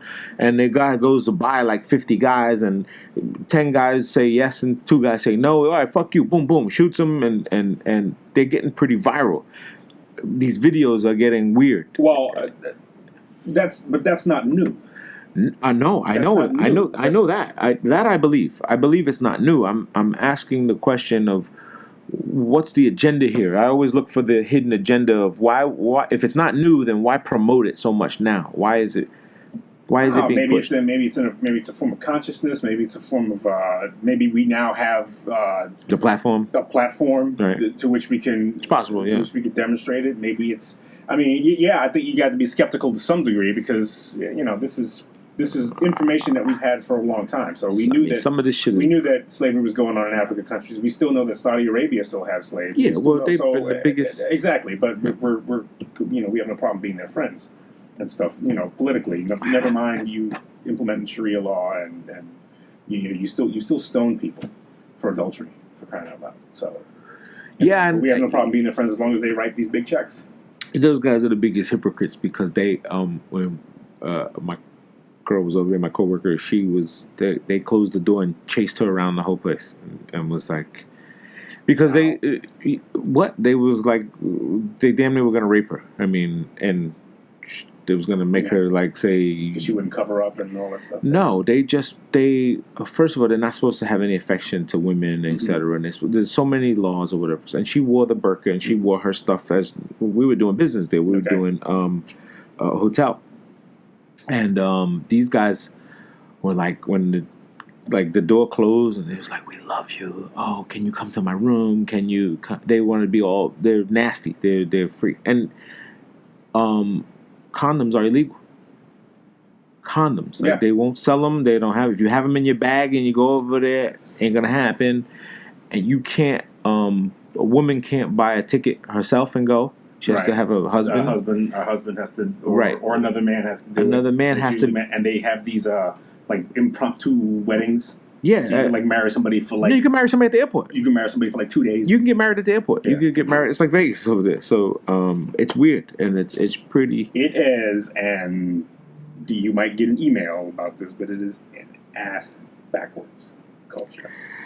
That at one point in, I guess around maybe like around the Roman Empire or whatever, it looked like that it was going to be this progressive culture. Yeah. But it just stopped. And it just has not.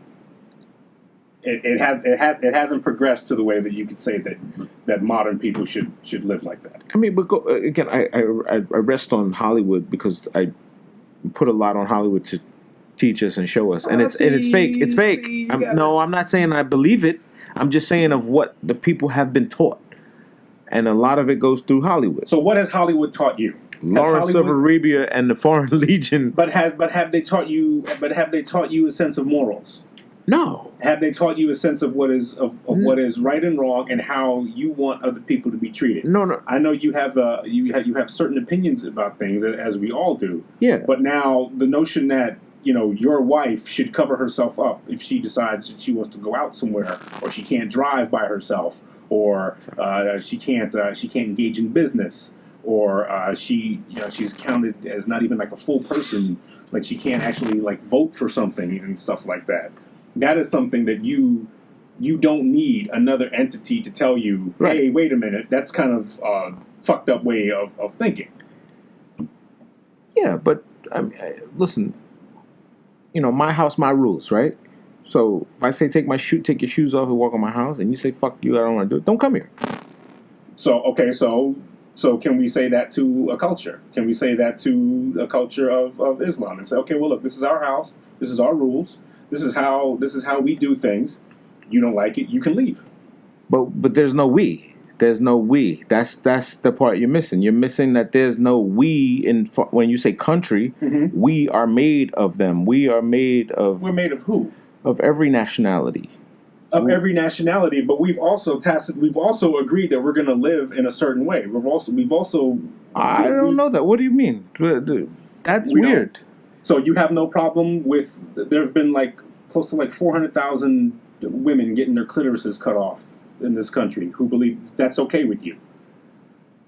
Well, look at all the kids that have been circumcised. So whatever. If your daughter, so what difference? That's a culture. But you've made that choice. You can choose not to do that. I understand, and people have. But what's the? I don't get it.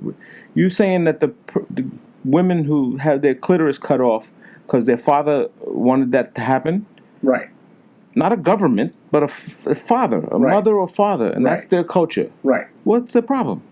Okay, then, but then you're not going to sit here and impose that upon us. No, but they don't do. When did that happen? Somebody knocked on your door and asked you to do it? No, nobody asked. Somebody doesn't ask you to do that.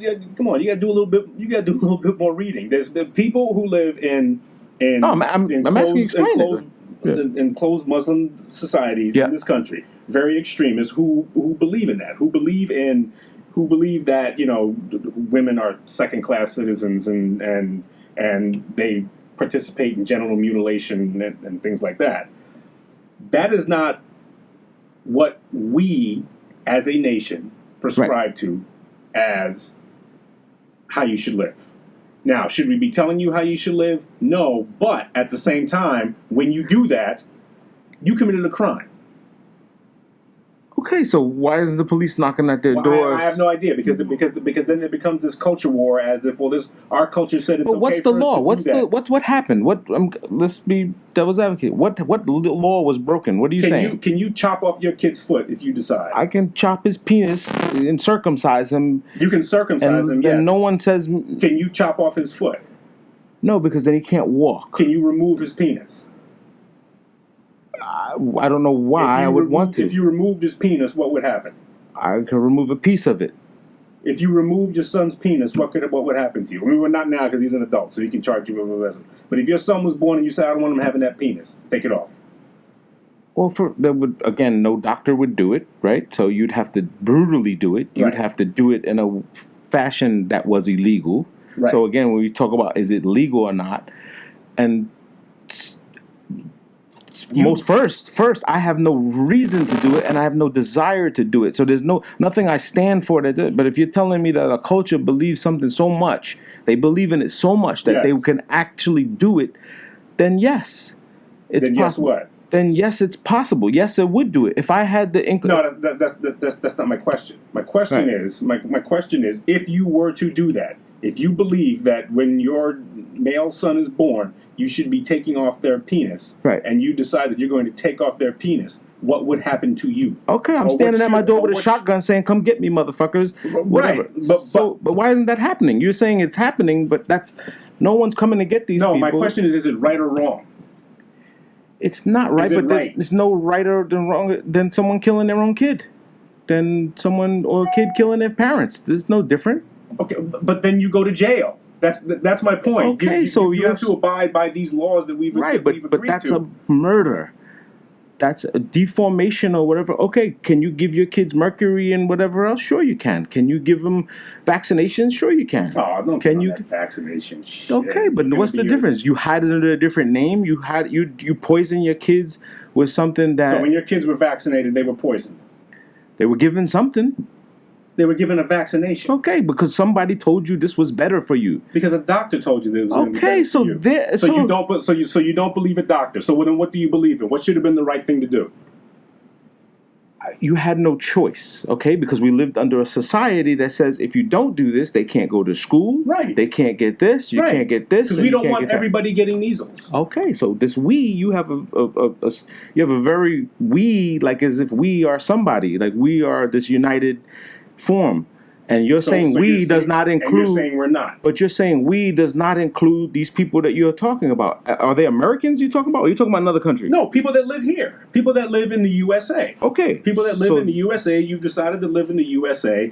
You have tacitly agreed to abide by a certain way of living because we've all decided that. Right. We disagree on some things, obviously, but at the same time, like whoever made that should be fucking prosecuted. I don't know how that shit happened. I do. I fucked with it. I stuck this in there, but okay. I hear what you're saying. You know, we've all agreed that we're going to drive on this side of the road. Yeah. Now, why? Now, if you want to, you can go all the way back and question as to why it was done and all of the blah blah blah blah. Yeah. And we can you can always ask the question till you're nauseated. But we've agreed that this is how we're going to do it. Yeah, but and so you do it. Right. And so the asshole that drives in the other way, usually some freaking British guy, some drunk mom from this. Oh, some guy from another country who's mistaken. But somebody who drives in the other direction, right? Mm-hmm. They're going to get stopped, and they're going to say, "Hey, you're supposed to drive on this side of the road." Right. Right. Okay.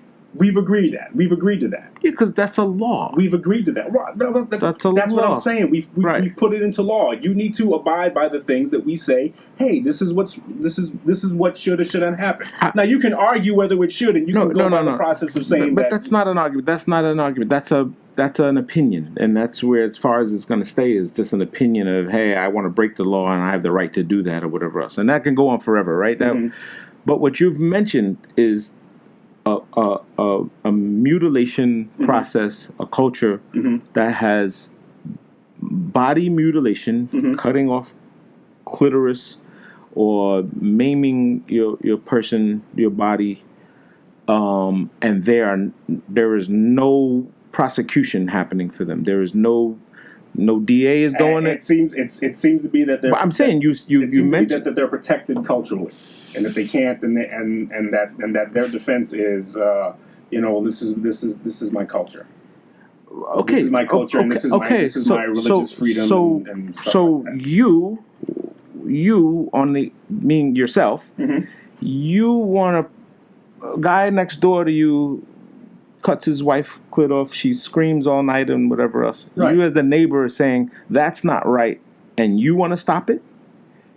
And I want to stop it. Yeah, you want to stop it. I would like to see him prosecuted, and I would like to see him go to jail. So you call the cops, right? And the cops tell you that's his. What did the cops tell you? Well, I don't know. I'm playing it out. I'm playing it out because I've never had it. I've never had it done. Okay, so but I don't know. So I don't know. But anything. A guy who a piece of shit plays his fucking rap music or guitar at night at 2 a.m. You can't get no sleep. You file a complaint. Right. Cop says, hey, he's in every right to do it, and he lives here. We told him to turn it down, but maybe he doesn't want to turn it down. And maybe you don't like the fucking song he plays. Maybe you don't like the record he plays. Maybe you don't like. It's just, what are you gonna do? You got to move now, or you're gonna go over there and be a vigilante and say, turn this shit off. It's happened. You've seen that happen. Well, yeah, and that's unfortunately, if that's the clash you want to create, then that's what it has to be. Or you can just, be a good fucking neighbor and not do that. But that makes him a good neighbor, not enjoying. You like your fucking music. You like listening to your shit. Yeah. You like your space, and you like playing it when you want to play it, when you want to clean it. If someone knocked on your door and said, "Sir, could you not listen?" You'd be pretty fucking pissed off. I would be pretty pissed off, but you know what? I can understand that though. Of course you can understand because there's reason. There's reason, and because we've all decided that we're gonna live here together. So you know what? That's bothering a little bit. Okay, I can do without it not being so loud, or I can do without. That's reasonable. That's reasonable for me to adjust something that I did because it's going to disturb my neighbor, and I don't want to. And I don't want to further disturb my neighbor. So it's reasonable to make that adjustment. All right. So what happens when the levels of this can go. Well, I don't like the record you're playing, John. Could you just not play that anymore? Well, I enjoy this record. Thank you. Go fuck off. Because that's what's gonna happen with your argument of somebody doing something in their house that you don't like, that you peeked through the window and saw, or you heard about it, or whatever else. It's a mind your business. Thank you. All right. That's what it is. That's what this country, the freedom of this country allows you to have. Now, if there is a law and there is something that could be prosecuted, and you've said, well, again, we don't know how.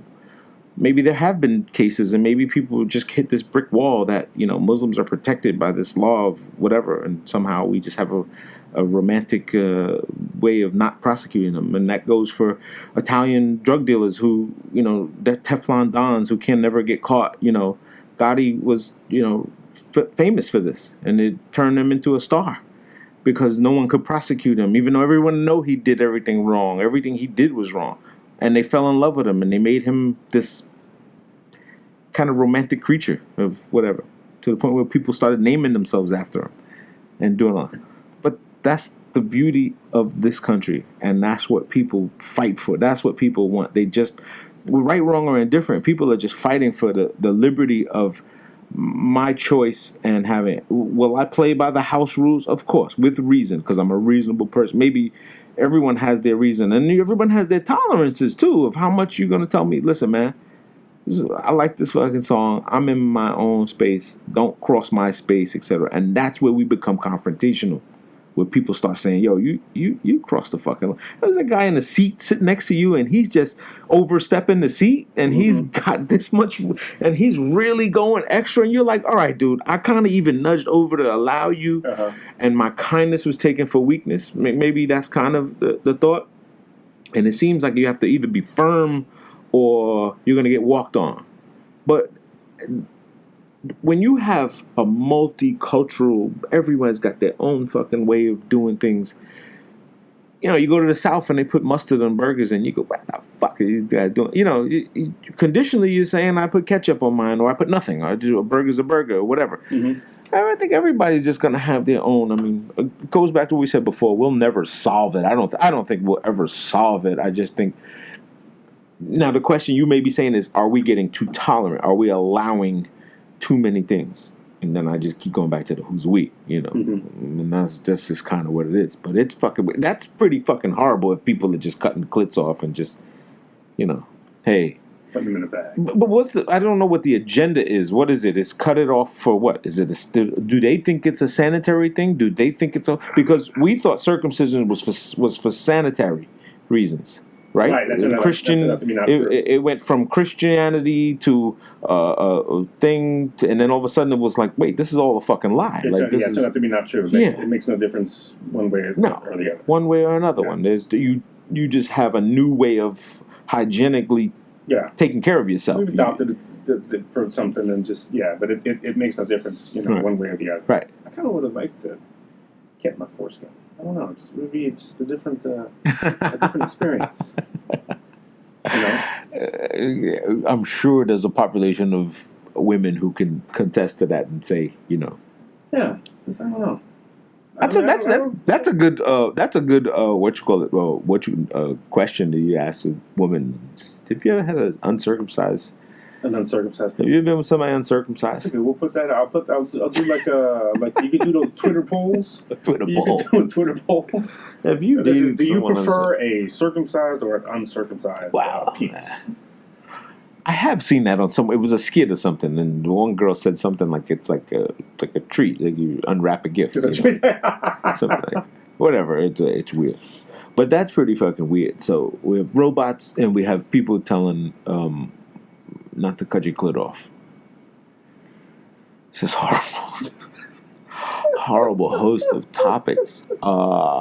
Eli's finally benched, huh? Eli's done. Where's he gonna go? Is he gonna go somewhere? He's gonna go. He's probably go to Denver or somewhere. I don't see. Yeah, I think it's either going to be Denver or Jacksonville ultimately. Maybe next year or something like that. Yeah, because you can't. First of all, you can't bench him for. The idea of benching him. Yeah. Should have been to give the young guy some play and see what we're working with. But right? They didn't do that. They benched him for the second, the other backup who nobody likes. And so they think it's like a stupid. I don't even know. Are we playing today? Are we? I think the game is today. Yeah, probably now. I can't remember. It's so sad. I haven't been following that much football. I mean, I have been, but not as much as I used to. When I stopped doing fantasy football, I used to join like a couple fantasy leagues and whatnot. When I stopped doing fantasy football, I realized that I stopped altogether.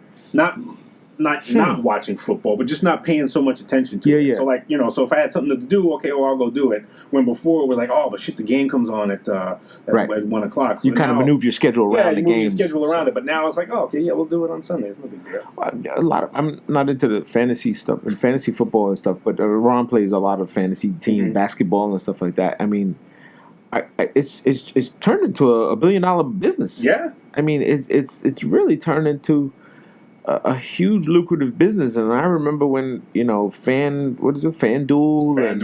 and I had an account. And they stopped it in New York. And I think it's back up now, though. Is it? I think so. I think I had a FanDuel account. And I put like $20 in there or something like that. Because one of them they couldn't DraftKings, right? I think it was DraftKings. I can't remember which one it was. It was one of those. But one of them didn't have like safeguards. Yeah. To where like you can't manipulate your roster after the fact, or something like that. See, I don't know enough about. I mean, I just think it's weird. I think it's digital, just recreate. I mean, and but I understand that there's leagues, there's bowls going on, and there's different. So it basically subdivided the culture, right, and created made it local. It made it more community. You could gather your own group and create your own capital, capital. And somebody's sitting there going, keep building, keep dumping money in this. On a big scale. When I lived in Washington, I participated in my friend's first fantasy rodeo tournament. Rodeo. Like a right. He was into him and his friends are into rodeo riding and whatnot. And this is around the time that all the fantasy sports started getting popular. And so he said, you know what, he's going to start his own fantasy rodeo league. And he asked me, do you want to be a part of it? And I said, shit, why not? I have no idea what I'm doing. Did it work? No, yeah, he's on year 15 now or something like that. So who knew this fantasy? Yeah. So it was, and I just picked a guy, and who did that guy pick? The guy's name was Terry Whitfield. Oh.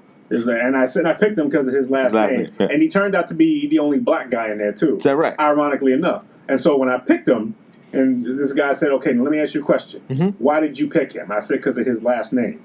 He said, oh, you don't know who that is? I said, I have no idea who any of these people are. That's I pick a pony and I pick a horse. And the guy said, well, ironically enough, he's like the only black rodeo rider in the tournament. I said, are you serious? Wow. They were named Whitfield. I said, I only picked him because of his last name. Wow. Whitfield. That's interesting. And he turned out, and I think I ended up in 5th place. A buddy of mine, Big Jeff, Coach Jeff, he's a huge draft. Like when the season comes out, like when it's to the point where he has these draft parties, right? Yeah. Now I went to one of these things, and we went because food and barbecue and beers and red zone, turning red zone. These motherfuckers had about 6 of these tables out in the backyard in his house, right here. And had about 6 tables out. Mm-hmm. They're all on laptops. He had a Wi-Fi extender outside. Everyone was on. Guys were on Skype. Guys were talking about trading. They had a wall with players' names, and they were scratching. He took them for $50,000. And I'm sitting there going, "What the fuck is going on here?" I had no idea what this was, and I'm like, How do you, is there a rule? I didn't know how did this happen? And they were moving serious cash. Like these guys were transferring money to each other. Mm-hmm. They were paying for players. They were doing I don't know how much of it is real. It was like $500 to get into this thing, and I couldn't believe it. Usually it's a pool. Usually like everybody to get in, you have to ante up X amount of dollars. Yeah, and he got paid as the host. Like he made money himself for hosting it. Put the grill on. Food, drinks, beers, and everybody brought bottles and beer. And it was a whole night of this fucking drink. And they had all these guys at the tables, and they were like calling up, and they had the guy in the phone, this guy said he want your player from so and so. Would you trade him? Like guys were agents, guys were brokers. I was like, what is going on here? Is this really? And this may have been about 4 or 5 years ago. You get to play GM. That's weird. You get to play GM. And they were psyched about it. These guys were, all I could see were guys with their face in their computers like, no, he's not going to do it. No, don't let him take him. Don't let him take him. And I'm like, what are they doing over there? What is it? This is draft shit. Well, where the beers at? We just went for the beers and a drink and sitting watching Red Zone all day long. Yeah, I couldn't get that crazy with it. Because I like the sport. And so I just want to. I think the reason why I stopped doing fantasy sports is because I wanted to enjoy the sport for the sport, not because this dude scored X amount of points for this and stuff, and this other dude did that. I wanted to enjoy the football game. So the stuff that was happening on the Red Zone, as we were watching, Red Zone, they were changing things. They were changing things based on Teddy just threw something. He's averaging this and that. I'm gonna trade him. They were watching the games and making decisions based on the games today. Right. Like it was a live thing going on. It was a live thing, so they're probably doing like DraftKings or something. They're one of those. Something like that. Yeah. Is that what I did? Some you can do. Some you can do. I think some you can do from point to. It started okay. The first game was noon, 1 o'clock, noon o'clock, whatever it was. Mm-hmm. and the last game was, so they kept the TV on Red Zone, and all through the time from the 12 noon to 11 at night till the last game went off, they were continuously playing. Some allow you to change. Like you have a roster. Yeah. You have a roster, and these guys are on your roster. Wow. Some have a roster that you can change. Like you can change players if that game hasn't started. That's crazy. So let's say there's a 4 o'clock game and an 8 o'clock game. Yeah. You have a guy slated for a 4 o'clock game, but then you just find out that this guy might be injured or stuff like that. So that's what happened. So you can change him out to a guy that's in the 8 o'clock game, and and stuff like that. Right. The Teddy. What's the guy from the Vikings? What's his name? Bridgewater. Teddy Bridgewater. He jacked up, and then before the next game, no, I want to change him. I want to, and I was like, wait a minute, are you saying because what happened here affects you guys in your game or whatever? And they was like, yeah, this is the player. If he's hurt now, he can't. Yeah. This is crazy. Nice. You need to cut him and you need to replace him. So you got to see who's on the waiver wire, who's available, who's willing to trade, and all that stuff like that. But I bet you that metadata. That algorithm data is super important to somebody. Yeah. Like all that, everyone volunteering information and putting in this and how much worth and value and net and this and that. It's got to be worth a lot of money in some. Any data now is becoming the data. Well, it's not. I wouldn't say it's metadata, but it's. I mean, it is hard data, and it's just you begin to fractionate what makes a person more valuable. Right. That's what I mean. Like this guy doesn't have but it's all hard data. That's what they've done in baseball. In baseball is now tremendously stat driven now. It's stat driven and little micro stats too because of fantasy. Because of fantasy, it introduced this certain level of looking at the sport in a way. Substats. It used to be just runs, hit, errors. Now substats. Now it's on base percentage. Now it's your slugging percentage. Now it's your whip. Now it's your innings. And your exit velocity and all that stuff like that. All these things that weren't. But against the 90-mile-an-hour pitcher, he's not this. But in 70-mile-an-hour guys, he can go this way. 68% of the time when he faces a pitcher that has this kind of thing, his exit velocity ruins down, blah, blah, blah, blah. So I wouldn't play him this week again. Shit like that. I'm confused. And it's gotten to the point where it introduced so many different people into the sport that that baseball itself has seen over the last 5-6 years, baseball's seen a tremendous resurgence in revenue. Yeah, because you now take the non-traditional fans, and now you're taking mathematicians and people that are just smart, logistics guys, and saying, I get it, this can go here, this can fit here, and this is why it's great. So a lot of people like the moving parts of it. That's interesting. That's interesting to see how sports have maneuvered through. The digital platforms, man. It's a lot of money. Yeah, it's a lot of money. I'm seeing guys generating a shitload of a ton of money on these platforms that are just like where they come from, and always wondering what's the next. Just keep. If you can figure out what's next, if you can figure out how to do what's next. My friend Ed, he plays fantasy baseball every year. Every year he either first or second, and he wins, and he just does it straight, but he wins like $1,500. It's great. Or something. And he does it every year because he makes all these different moves and makes all these trades. I can't gamble like that. I won at the bar. I won a pony race. Like you said, I put 2 names out of the hat. I won, and then I won a NCAA bracket. I just got lucky. It was just all like luck. It was like spinning the luck. So yeah, man. So other than that, that's pretty cool. We are in December, man. Christmas. So Black Friday went without a hitch. I didn't hear anything crazy. Yeah, I didn't hear any horror stories. I saw this one video. You seen just like a bunch. Well, somebody showed this video of this cage door opening up and everybody people start crawling up the table and people running up to the front, stuff like that. Yeah, but I haven't heard any horror stories like this person. I did hear that Amazon went nuts. Like their numbers were off the charts, and they're getting now more constant flow of just revenue. It's not just a Black Friday, Cyber Monday thing. It's just from now until whenever. Well, they've changed certain, because you see now on Sunday you see the post office truck. Post office comes here Sunday. Making deliveries. I get packages on Sunday. And it's all packages. It's all. I get all Amazon shit here on Sunday. Shit, yeah, I think they made some kind of agreement where they should. Well, our shit gets delivered. So. I wouldn't be surprised to see something like Amazon take over a post office and become a courier service and just say, oh, okay, you'll ship all your shit through us and we'll manage your shipments, because it's really not a government thing. It's a shipment thing. It's a logistics thing. It's not a thing. I could see that being the new Amazon face of it. Shit, they do everything else. It was just like you said, they were just books and that's right. It was just ways you can get books. I wouldn't mind the post office not existing anymore. Yeah, I had my story of the post office. They're very unorganized, like they're organized confusion. Like they make themselves busy, and for nothing. Like it's just really like it's just letters, man. It's just, but half of it's all advertisement. Right? Like I get a shitload of advertisement that exactly. Like if you eliminated all that. Yeah, like when's the last time you sent a letter? I mean, you might send somebody like a card. If that. I mean, now it's like scarcity. Like, I'm invoicing and I'm sending out letters if I have to. Right.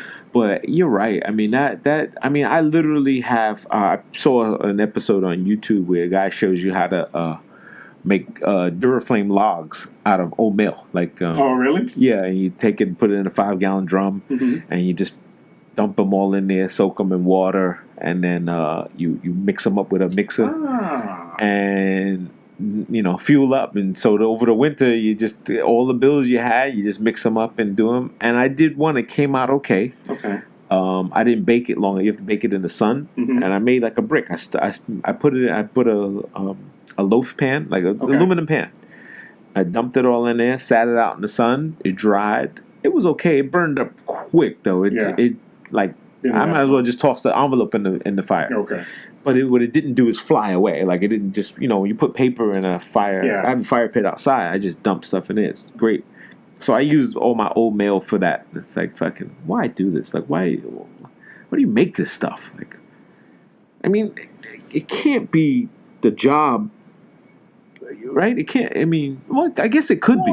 I guess it was a point in time where it was. Matter of fact, it was. There was a point in time where it was absolutely necessary, and it was, revolutionary. So wait a minute, let's consolidate this system so that we could send information to this other person, or we could send this important document to the other person. But now we've sort of like outgrown that stuff. What's the Hateful Eight? No. What? You didn't see that? I didn't see that, no. Oh, man. You got to see that one, man. That Samuel Jackson, man, he amazes me every time. He has this letter from Abraham Lincoln. Okay. Allegedly.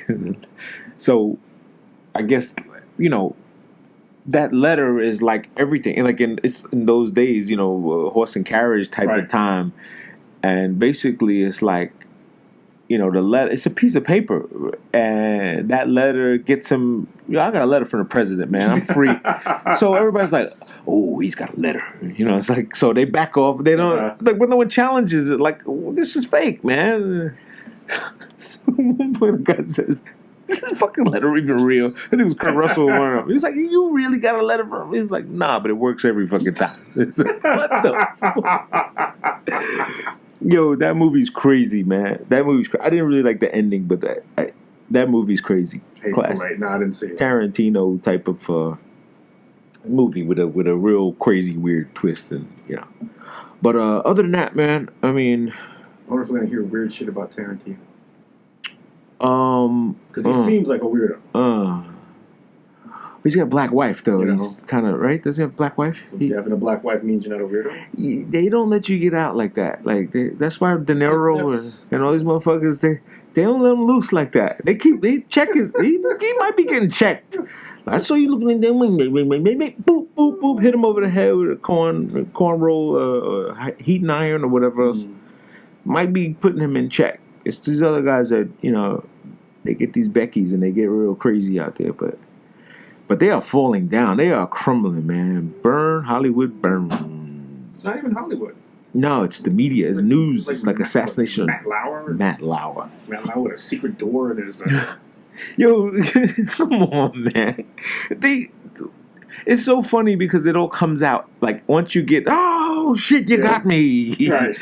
Here's my secret. Like this, I saw interviews where the girl was like, yeah, he pinched me on the ass. He's this and that. Where were these videos? Like none of this surfaced.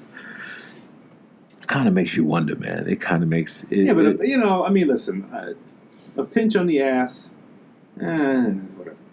You have a door to which you can lock that nobody can get out. That's that's weird. That's fucking kidnapping. Yeah, that's kidnapping. That's fucking kidnapping. Yeah. What? Charlie Rose walking around his office naked after coming out of the swimming pool? I mean, come on, man. How the fuck? Like, at what point? When does like there's a whole bunch of shit that I'm sure there's a whole bunch of shit in my past and in your past that if somebody wanted to, they could say, "Hey, you did this. You said this to somebody, or you touched somebody, or you brushed somebody, and stuff like that." No, okay, yes, yeah, But I am pretty sure that nobody in my life that has ever seen my penis, I'm pretty sure every single one of those people has wanted to see my penis. Like we made an agreement. Okay, I see what you're saying. We made an agreement that this was a consensual thing, right. And I wasn't just going to arbitrarily pull out my balls to see, hey, let's see how this shit goes. I mean, you gotta be a weird fucker to just sit in the clinic. Hey, damn, I keep going to movies, but what's the other one? Shenanigans with the restaurant with Van Wilder, that guy with Ryan Reynolds. I know stuff. Where they play the game. I caught you looking, you fucking fag. Like you just arbitrarily stand in the middle of the kitchen with your dick out, and the guys are like, "Oh, you were looking, got you." What the fuck is going on? And I keep waiting to hear like, "Oh, okay, this was a." It was a mistake. It was a misunderstanding. Yeah. These dudes are going, like you said, shit. You got me. The jig is up, man. And I'm sure that a lot of these HR departments are like going back through old paper and was like, holy shit, this guy's like 90 fucking complaints. Yeah. And we gotta fire this guy. Man, I mean, damn. Like shit that we never did anything with. Like somebody actually like filed a complaint. We just said, okay, what's your name? Okay, yeah, fine. Thank you very much. Horrible, man. These cases are horrible. They're just, I don't know I mean, there has to be some plan somewhere, or the snowball effect of somebody trying to just make this. I mean, where do you go from here? Where do you go? You just rebuild, and you rebuild, and you just make the new Hollywood, or you make the new media, or you do this. I mean, you have people just privately having networks, or you hire Sonya in a robot. Put you Sonya in a robot. Ask Sonya if she can. Listen, Two Bros Podcast. Nobody is showing their balls here. No. There's no. Nah, not gonna happen. Not that kind of a show. I close the door when I use the bathroom. Yes. I've been known to leave the door open sometimes and not. I was on Long Island Railroad, dude, and I thought I locked the door. Mm-hmm. I slid it closer, and some guy came in, and I peed everywhere. Hey, man, Turner, what the? Because I was taken by surprise, and you think you get that. Ooh, I was drinking a beer or whatever else, and you like you said, you relieve yourself, and some fucker slides that door open, and I'm like, hey. It's a shame. I'm in here, man. Because the Long Island Railroad bathrooms on the train, are really they're like spacious. They're decent. They're decent, great size. But man, they get shitted up, fucked up. Just. Like, come on! Like, can we just? Like, why can't we just be nice to the goddamn public bathroom and realize, hey, look, this is an opportunity for people to take a piss or even take a dump if you have to. Right. Just don't. You don't have to piss everywhere. Yeah. How does piss end up over there? What the fuck is going on? The thing that gets me is the fucking hair everywhere. Like, it's fucking hair on the walls. There's like, what the fuck do people just do? Just. They will leave a fucking hair here, scratch their balls. But yeah, I was in a bathroom in China, okay, and they called it American bathroom because they said it was made for American bathroom, and it was a test. I think I can YouTube this thing. They had a self-cleaning bathroom that was amazing. The only problem was the fucking paper was the thing, and I'll tell you why. But it was in these pockets, right? The paper was like in these kind of like vacuum pockets, so you had to pop them open to get paper, and when you pop it open, you pulled it out and you get a paper mess. But these fucking things had washers. The drain on the floor, everything was fucking solid, and it just every 10, 20 minutes, it just steam bathed. They have something like that. And the air blew out, and it was crystal clean. It smelled beautiful. It was great. That's awesome. It was fucking great. And I was like, guys, this is great. They have a shitty version of that in Iraq. Yeah. Which they have a fucking hose. Oh, man. So you do your business and you hose the fucking place down. You hose the place down. Indestructible, right? Because we were wondering why when we doing this, we would work for the UN. My friend was telling me, he said he was wondering why. First of all, they told him, say, hey, look, when you use the restroom, just use the restroom at the hotel. Right. Don't use the restroom out in public. Lo and behold, he's out in public and he's got to use the restroom. Gotta go. And he's wondering why he's looking to see, hey, is there anything funny with this thing? He's just looking and he's wondering, why are all these people coming out wet? He's trying to figure that out. He said, why are they coming out wet? He said, okay, whatever. He's got to use the bathroom. Goes in there. It's basically a hole. Yeah. And when you're done, you got to wash yourself. Yeah. Yeah. And anything else down there and down into the drain. This thing. But the one in China sounds fantastic. This was awesome. It had jet streams all over the place. The problem they said was that sometimes when the door, if you don't lock the door, right, it's always supposed to be when the door is closed and engaged, it will self-lock itself for cleaning. It'll be inactive for a little while. And it says, sorry, I'm cleaning, and it goes through this fucking dishwasher cycle, which sprays the whole fucking place with like disinfectant steam, and all the water goes away, and hot air just dries the fucking thing up. And it's amazing. Awesome. I went into this fucking thing and I was like, hold on, wait a minute. And they threw coffee on it. They threw they just threw shit in it. The yogurt and fucking weird shit. All cleaned up. Clean. Amazing. Awesome. Amazingly clean. It's amazing what you could do. Yeah, but then you get it. Do it. But then it was kind of like a steam bath. Like when you got into it, it was kind of like warm and it smelled fresh, but it just was kind of too moist. Like okay, all right. But that was a trade-off. You know what I'm saying? That is a trade-off. But I guess you could turn the air on, and it was just going. Have you seen those toilets that are like now bidets? Like they have the bidet thing on them. People are going nuts over these things, and they love them. Joe Rogan has he has fucking bidets, and he loves it. Yeah. When I go overseas, they have bidets everywhere.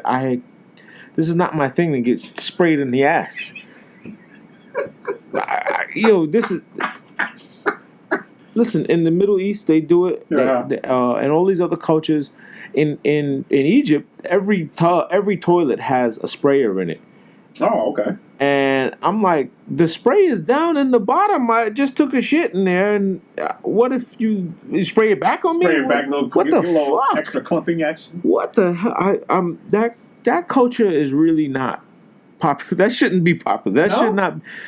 Come on, man. You wouldn't have like a bidet. No, like a nice I would warm... like portable little towelettes if you want. If that goes as far, you have your own little shit. I keep my shit in my bag sometimes, and a little wet ones here and there save the day. You smell like a stripper, but at least you. I like the towelettes. Towelettes are great. Listen. I met a young lady at one of the shows for the hotel, and she was trying to ask me how help me get this product into the market. I have something I think it's called Fresh Ends, right? Okay. And they were just ass wipes. You know what I'm saying? I mean, taking it. So when I said that, she was like, "No, it's a Fresh Ends. It's a cream. It's an ass wipe. It's an ass wipe." So let's call it what it is. And she we'll just pretty it up, but let's call it what it is. She just kept saying, "You're being." I said, "I'm not being negative. I'm being practical, and I'm telling you, this is an ass wipe. This is just a glorified way for." She said, "Yeah, but so," I said, "Stop with the fucking fresh scents and powders and all this other stuff. Clean is clean. There's no scent to clean. Like it should smell like nothing. You know what I'm saying? It should." Because the worst thing you want to do is now smell like ass and perfume, and like you're trying to cover it up. And you smell like an ass wipe. That's right. So but she was on to something, that's and how ranch dressing smells. Yeah, fucking ranch dressing. Fuck ranch dressing, man. But I'm sorry, you said she was on to something. You said she was on to. She was on to something, but she couldn't deliver it, and she was like, "Well," and I said, "Look." I said, I'm going to tell you what's going to happen is if you put a dispenser inside of a thing, people are going to take 10 of them. There's no they go, oh, I like these. These are great. Give me, and they're individually packaged. And I said, you have to go to the disposable market of travel, and you have to stick to the travel aisle. You have to be in the, put it in a travel bag with a towelette or whatever else. And she was like, oh my God, I didn't think of it. She's trying to make it boutique-y, like it should be one in every hotel room. And I'm like, no, this is something personal. I want to bring it. I want to have it. I want to know I have bought it, tried it at my own home, and then I go out and buy it. And I keep one in my wallet all the time. My wife saw one. She was like, oh, you got condoms in your wallet? You looking at No, it's a fucking ass wipe. It looks like a condom. I mean, does it really? It's the size. The package is the size of a condom. So at first glance, when you see this thing in your little pack in your wallet, it's what the fuck you doing with those, motherfucker? It's an ass wipe. I got a pack from Dollar Shave Club. Yeah, you joined that, right? I joined the Dollar Shave Club, and they give you a pack of those. And I think, and in the description, like they give you, like they tell you what they're sending you. So you're getting this shave butter. Shave butter is great. That's why I know that shave. Yeah, I always hear it's good. Beautiful. I always hear it's pretty amazing. But they have the wipes, and then they say, if we got to explain what these are for, you're not a man. So that's what these are. But yes, I get. Yeah, but you wouldn't want to sit into it. I'm just curious now. Just sit there and get like a little nice little warm little. Come on, man. This is no because no that not like that. Like that doesn't seem like. Because what about the guy that went before you? What about the guy? But you're not getting recycled. You're not getting recycled toilet water. You're getting. Listen, I've sat on quite a few of these things, and I don't like the way they're situated. I just don't like the logistics of it. Where the spout is, and where it's just not for me.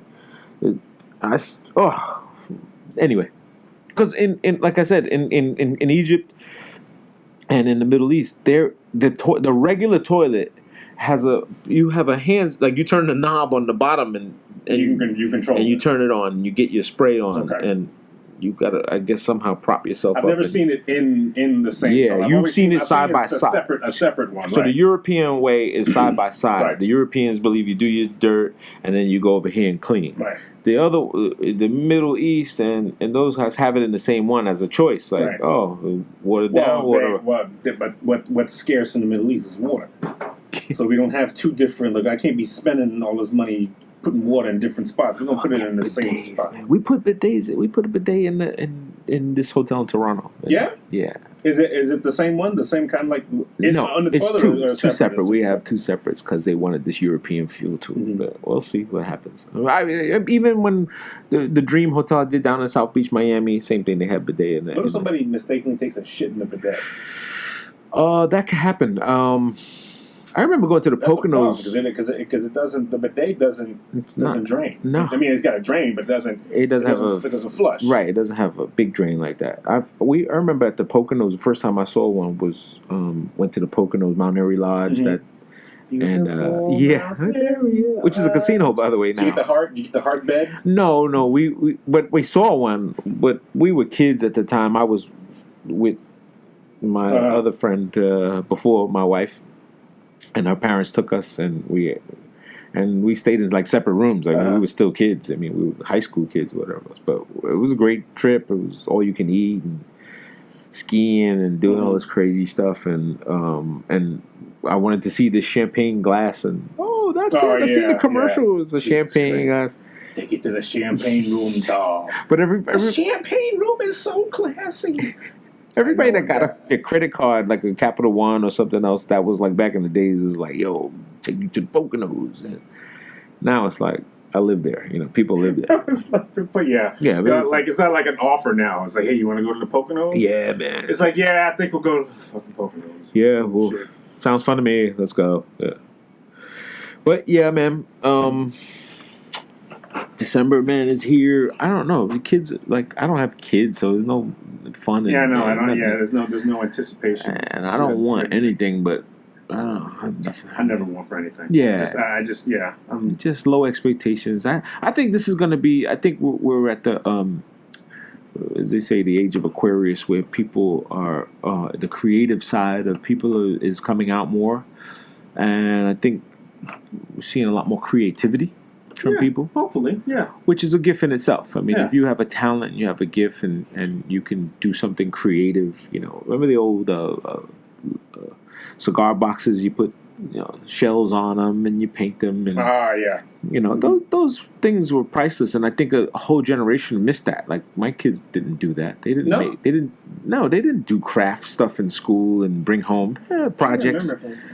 I mean, we used to take shells and pasta shells. Your assignment was to bring in a box, a thing of glue, a fucking strings. Yeah, and you would make shit in class, and you paint them, and you color, and you bring home a jewelry box for your mother or something. And those things they stimulated creativity in people, and I think. For me, it was wonderful for me. I think a lot of people missed that up. They didn't like it because it was. I was just very shitty at it. What are you going to do with your macaroni and glue? I made a ball of macaroni and glue. See, that was stifled a lot of creativity. That stifles a lot of creativity in people. They think it won't be accepted. Mm-hmm. And instead of just saying, I love it, it's great, you made it. Like the thought was what counts. Remember that used to be a real term? Right. It's the thought that counts. I think that still rings true. Like if the thought of it was, it does. I think it's awesome. It's not what you get somebody. It's the fact that you thought of somebody. Listen, give them something. Michael's, Michael's, the store? The Michael's? craft store. If they weren't as expensive as they are, which I like the fact that they have, some class to them, and I guess you need to keep things at a certain price.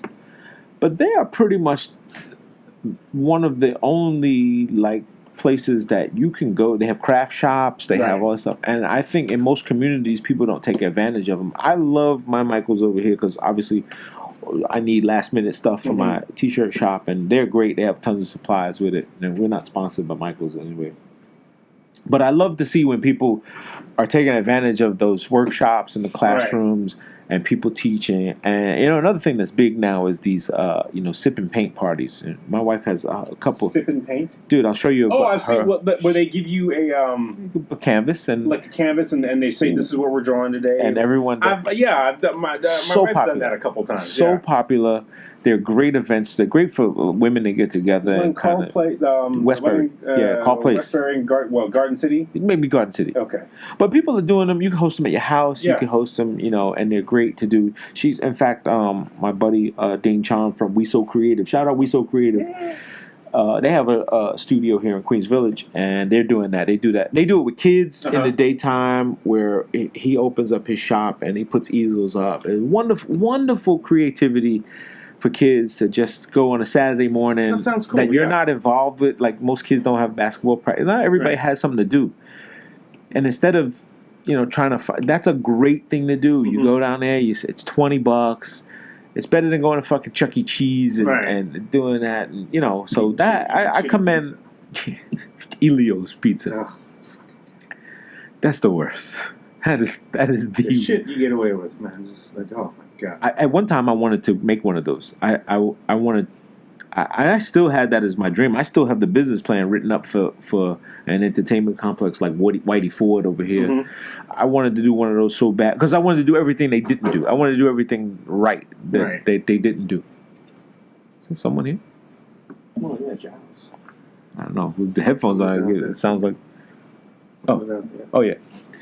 But yeah, man, that was one of my wonderful dreams and businesses. There's still some possibility. Maybe you get done. Well, I got turned away from the insurance, but when they told me I had to have a $5 million insurance policy, because some kid could get stuck in a ball gym or whatever, I was like, no, thank you, I don't need this. Or if you, maybe we won't invite fat kids. We won't. No, they were saying that if someone dropped maybe a needle in there or something, and some kid falls, and it's so much liability, you know. So I was like, I was scared. Yeah. I was truly scared, and I was like, no, I'm going to go with the no. Yeah. Here I'm just lambasting fat kids. Yeah. I just ran it back. No more big gulps. No more big gulps. That's my garage. Okay. It's your garage. I think you got to go do some Yeah, I got to go hang some ornaments here. You got to empower with the Christmas spirit. The nativity. The nativity, that's right. I'm telling you, one day Jesus is going to come down and he's going to say, look, I never said we should do any of this shit. Whose idea was this? Where did this tree come from? That fucker in that manger is not me. Yeah, exactly. That was my brother, and that was... Did you ever see... South Park? No. The Life of Ryan. No. Monty Python movie. It's called Life of Ryan. Okay. It's about this dude who was born the same time Jesus was born, but he lived next door. It's hilarious. It's like, no, he's the other guy. Like, he lives, right. It was one of those. I gotta check it out. What is it on? It's on. I think you can find it on Netflix. Netflix or something? I think you can find it on Netflix. Right. But it's kind of like, it goes through the season. He didn't do that. This was something totally. What are you talking about? That didn't happen. It was I was there, man. No, but interesting. Outside of that, there's a lot of things going on. There is a ton of new music out. You catching any of this? Just no. Jaden Smith's album, Sire. Is that worth it? It's I don't worth it to buy, worth it to try. Okay. It's creative. It's a listen. Okay. Okay. It's a cool listen. Right. Not your average. It's a little whiny. It's a little whiny. Like he's really he's pouring out pain of a rich kid that is tired of being called a rich kid. I mean, that's what it is. I would have much more respect if he would just be a rich fucking snobby kid. Like wondering why you guys are working for a living. Why don't you guys just get famous rich parents? He kind of does a little of that in a I don't know, maybe in a microcosmic way. He kind of flips it and reverse it and kind of just says, "Hey, I know who I am. I couldn't change it. Right. I didn't have the choice. I am who I am. Leave that alone. Let me be. Let me rap." And he can rap. He can rap a little bit from what you could tell. You can see where he picked up flows from different people along history. He references a dad a lot and says, whatever. I didn't hear, so I can't hate on this. It's a pretty good listen. You should check it out. The name is like Sahai, the Prince. You ever deal with him? You ever heard of him? Sahai the Prince out of Stonehill, Georgia. He's a very talented guy. He's been out years, but just never really had that. He's always an underground guy. That push, right? Sahai the Prince. Sahai the Prince. His album, No Dope on Sundays, man. It's pretty good. That's a pretty good album. Fabulous and Jadakiss put out some heat. Really cool. Really good. Really a lot of good music came out on the hip hop side. Yeah. And what was the last one I think the Jadakiss. Oh, Ransom, the 1%. I don't know if you know Duffel Bag Ran. Duffel Bag Ran? Yeah. I know of Duffel Bag Ran. Yeah, plug back in. Hey, I took my plugs out. Yeah. I'm listening. Duffel Bag, yeah. Yeah, he's pretty good. I mean, we met him in the studio one time when we were with Eddie F. And he's a nice guy. He's a nice rapper. He's a really good rapper. But I'm happy. I'm talking about creativity. That's why we spawn onto this. And I just like seeing people being super creative and stay in their lane, whether they sell 1 million or none or just have their own audience. And it's important to just content to just. I think that's more what you're getting now. I think you get more people who are not necessarily consumed with X amount of sales, but connecting to their audience. Yeah. So if their audience is 90,000 people, they just want to make sure that they connect to 90,000 that they get service. That they get service. Like you have an audience, you want to service your audience. You want to make sure, hey, I'm putting out.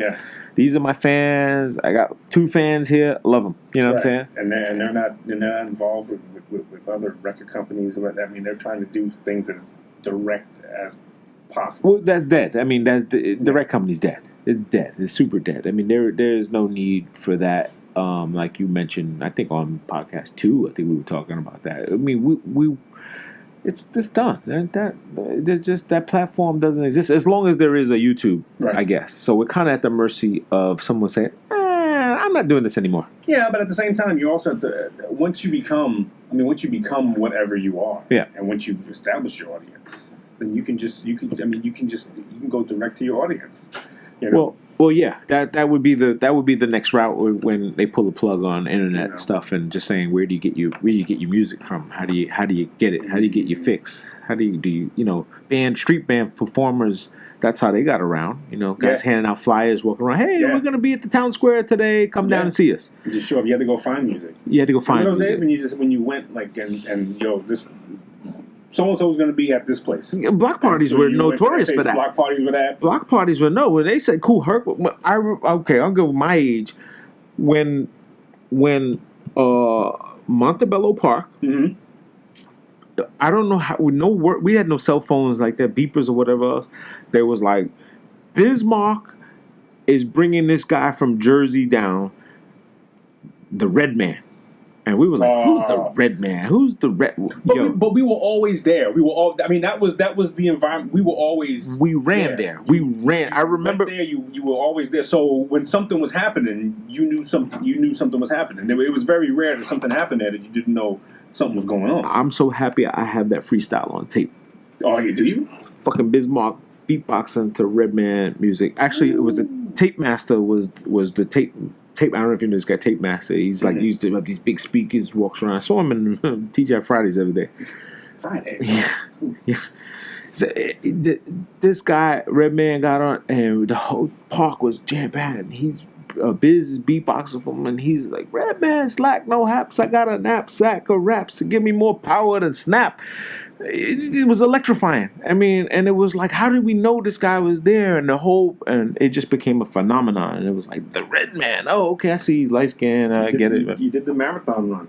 Yeah. He did the marathon run. You went and told somebody, and somebody told somebody else. I don't even remember. I remember we were sitting on somebody's stoop. We were sitting on Ronnie C's stoop on 183rd in Linden. And they were like, yo, the Red Man is here with Bismarck. Brought him to the park. What park?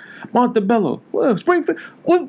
Yo, let's go. I think somebody had a car or something. We jam-packed. Oh, it was great, man. Great times, man. But hopefully that'll come back sometime. It'd be nice to have some block parties. Yeah, it would be nice. It would be nice to have some local talent and really, people who... We got to appreciate it, too. People got to... True, yes. Yeah, it has to have an audience. It can't just be...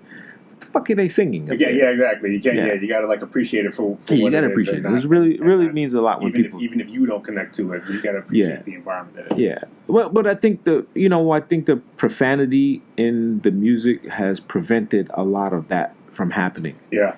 Because you just can't. Like, I remember when I used to play at St. Clair's gym, and I used to always play instrumentals. Mm-hmm.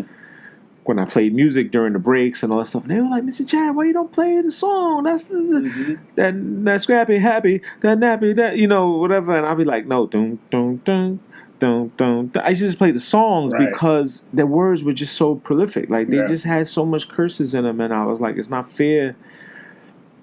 I get it. Y'all just want to hear that, all that, craziness, but I did it for 8 years that I played music in there, and now the kids they tell me they know why, which is great for me. It's rewarding. Right. It's rewarding to hear that. The kids be like, Mr. Chad, I always knew why you played.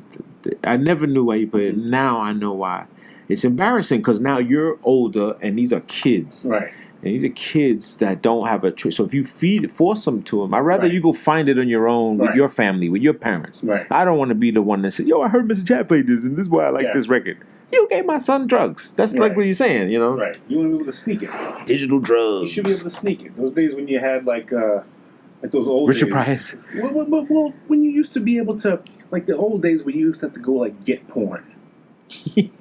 It was a big deal. It was a big deal. It was a big deal when you knew somebody had a few magazines and you would go.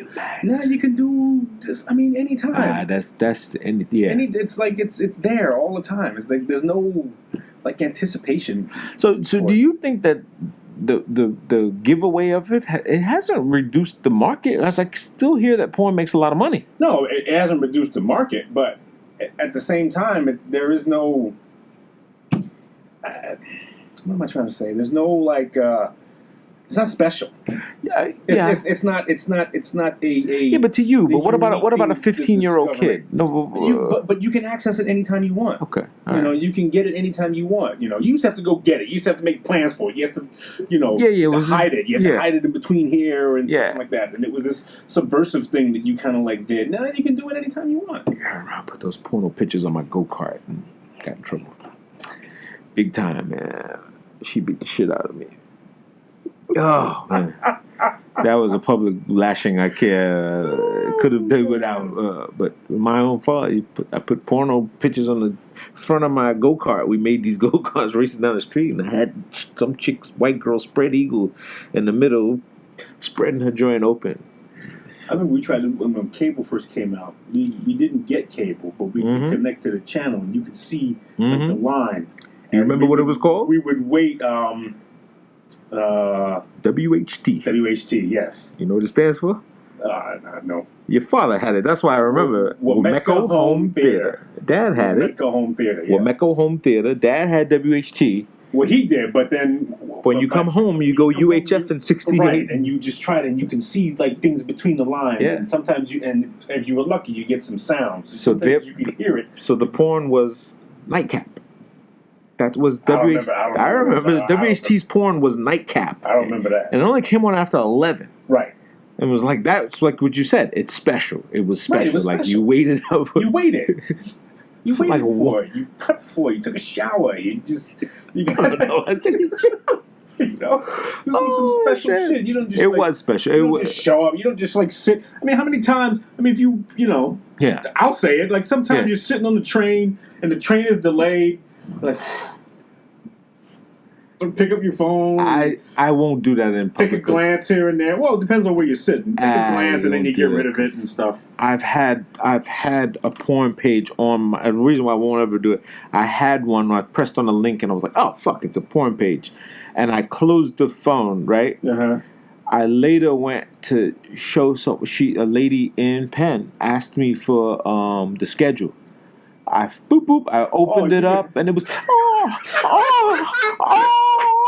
I was like, she was like, oh, I'm sorry, you've been busy, huh? I was like, no, it was she's like, okay, all right, that's disgusting. And I was like, fuck, I wasn't even watching it. And then I was like, hey, wait a minute, how'd you do that? It was pretty weird, but yeah, so it's not, I guess it's not special, but you know, reason I'm saying that is because I'm linking the difference between like, you know, giving something away and paying for it. Does it take away its, you know, its space? Does it take away its functionality? And I don't think so. I really don't think its functionality. Yeah, well, it's what may take away the revenue a little bit. I mean, I don't know.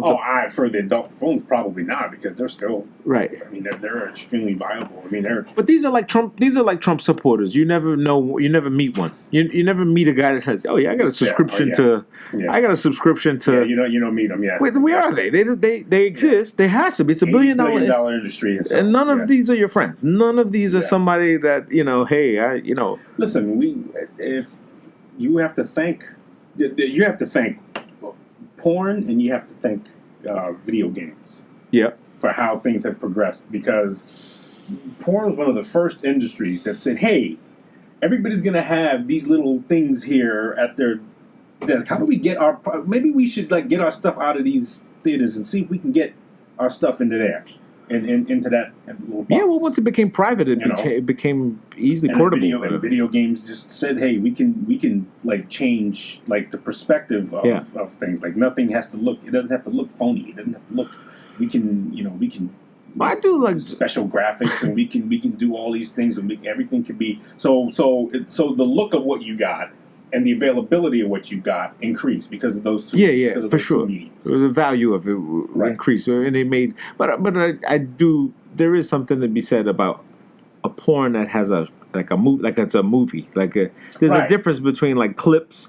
And I don't know when that happened. Yeah, plot, right. Yeah, I remember there used to be plots. Story. Like, it was a full video where the guy would come in and, Cleotis, and and the brown chicken, that music was going on, and, can you fix the pipes for me? And fix and the guy would, and it was a real story. It was a story with an 8-minute break to have sex.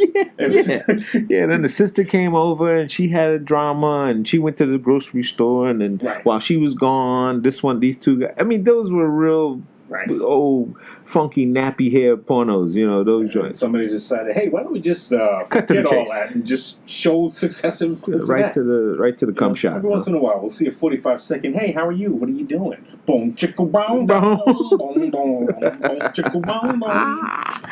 All right, I'm gonna go hang some decorations outside. Oh, Christmas. Look how dark it's getting. 3:00 is dark. Yeah. Actually, Nick game comes on 3:00.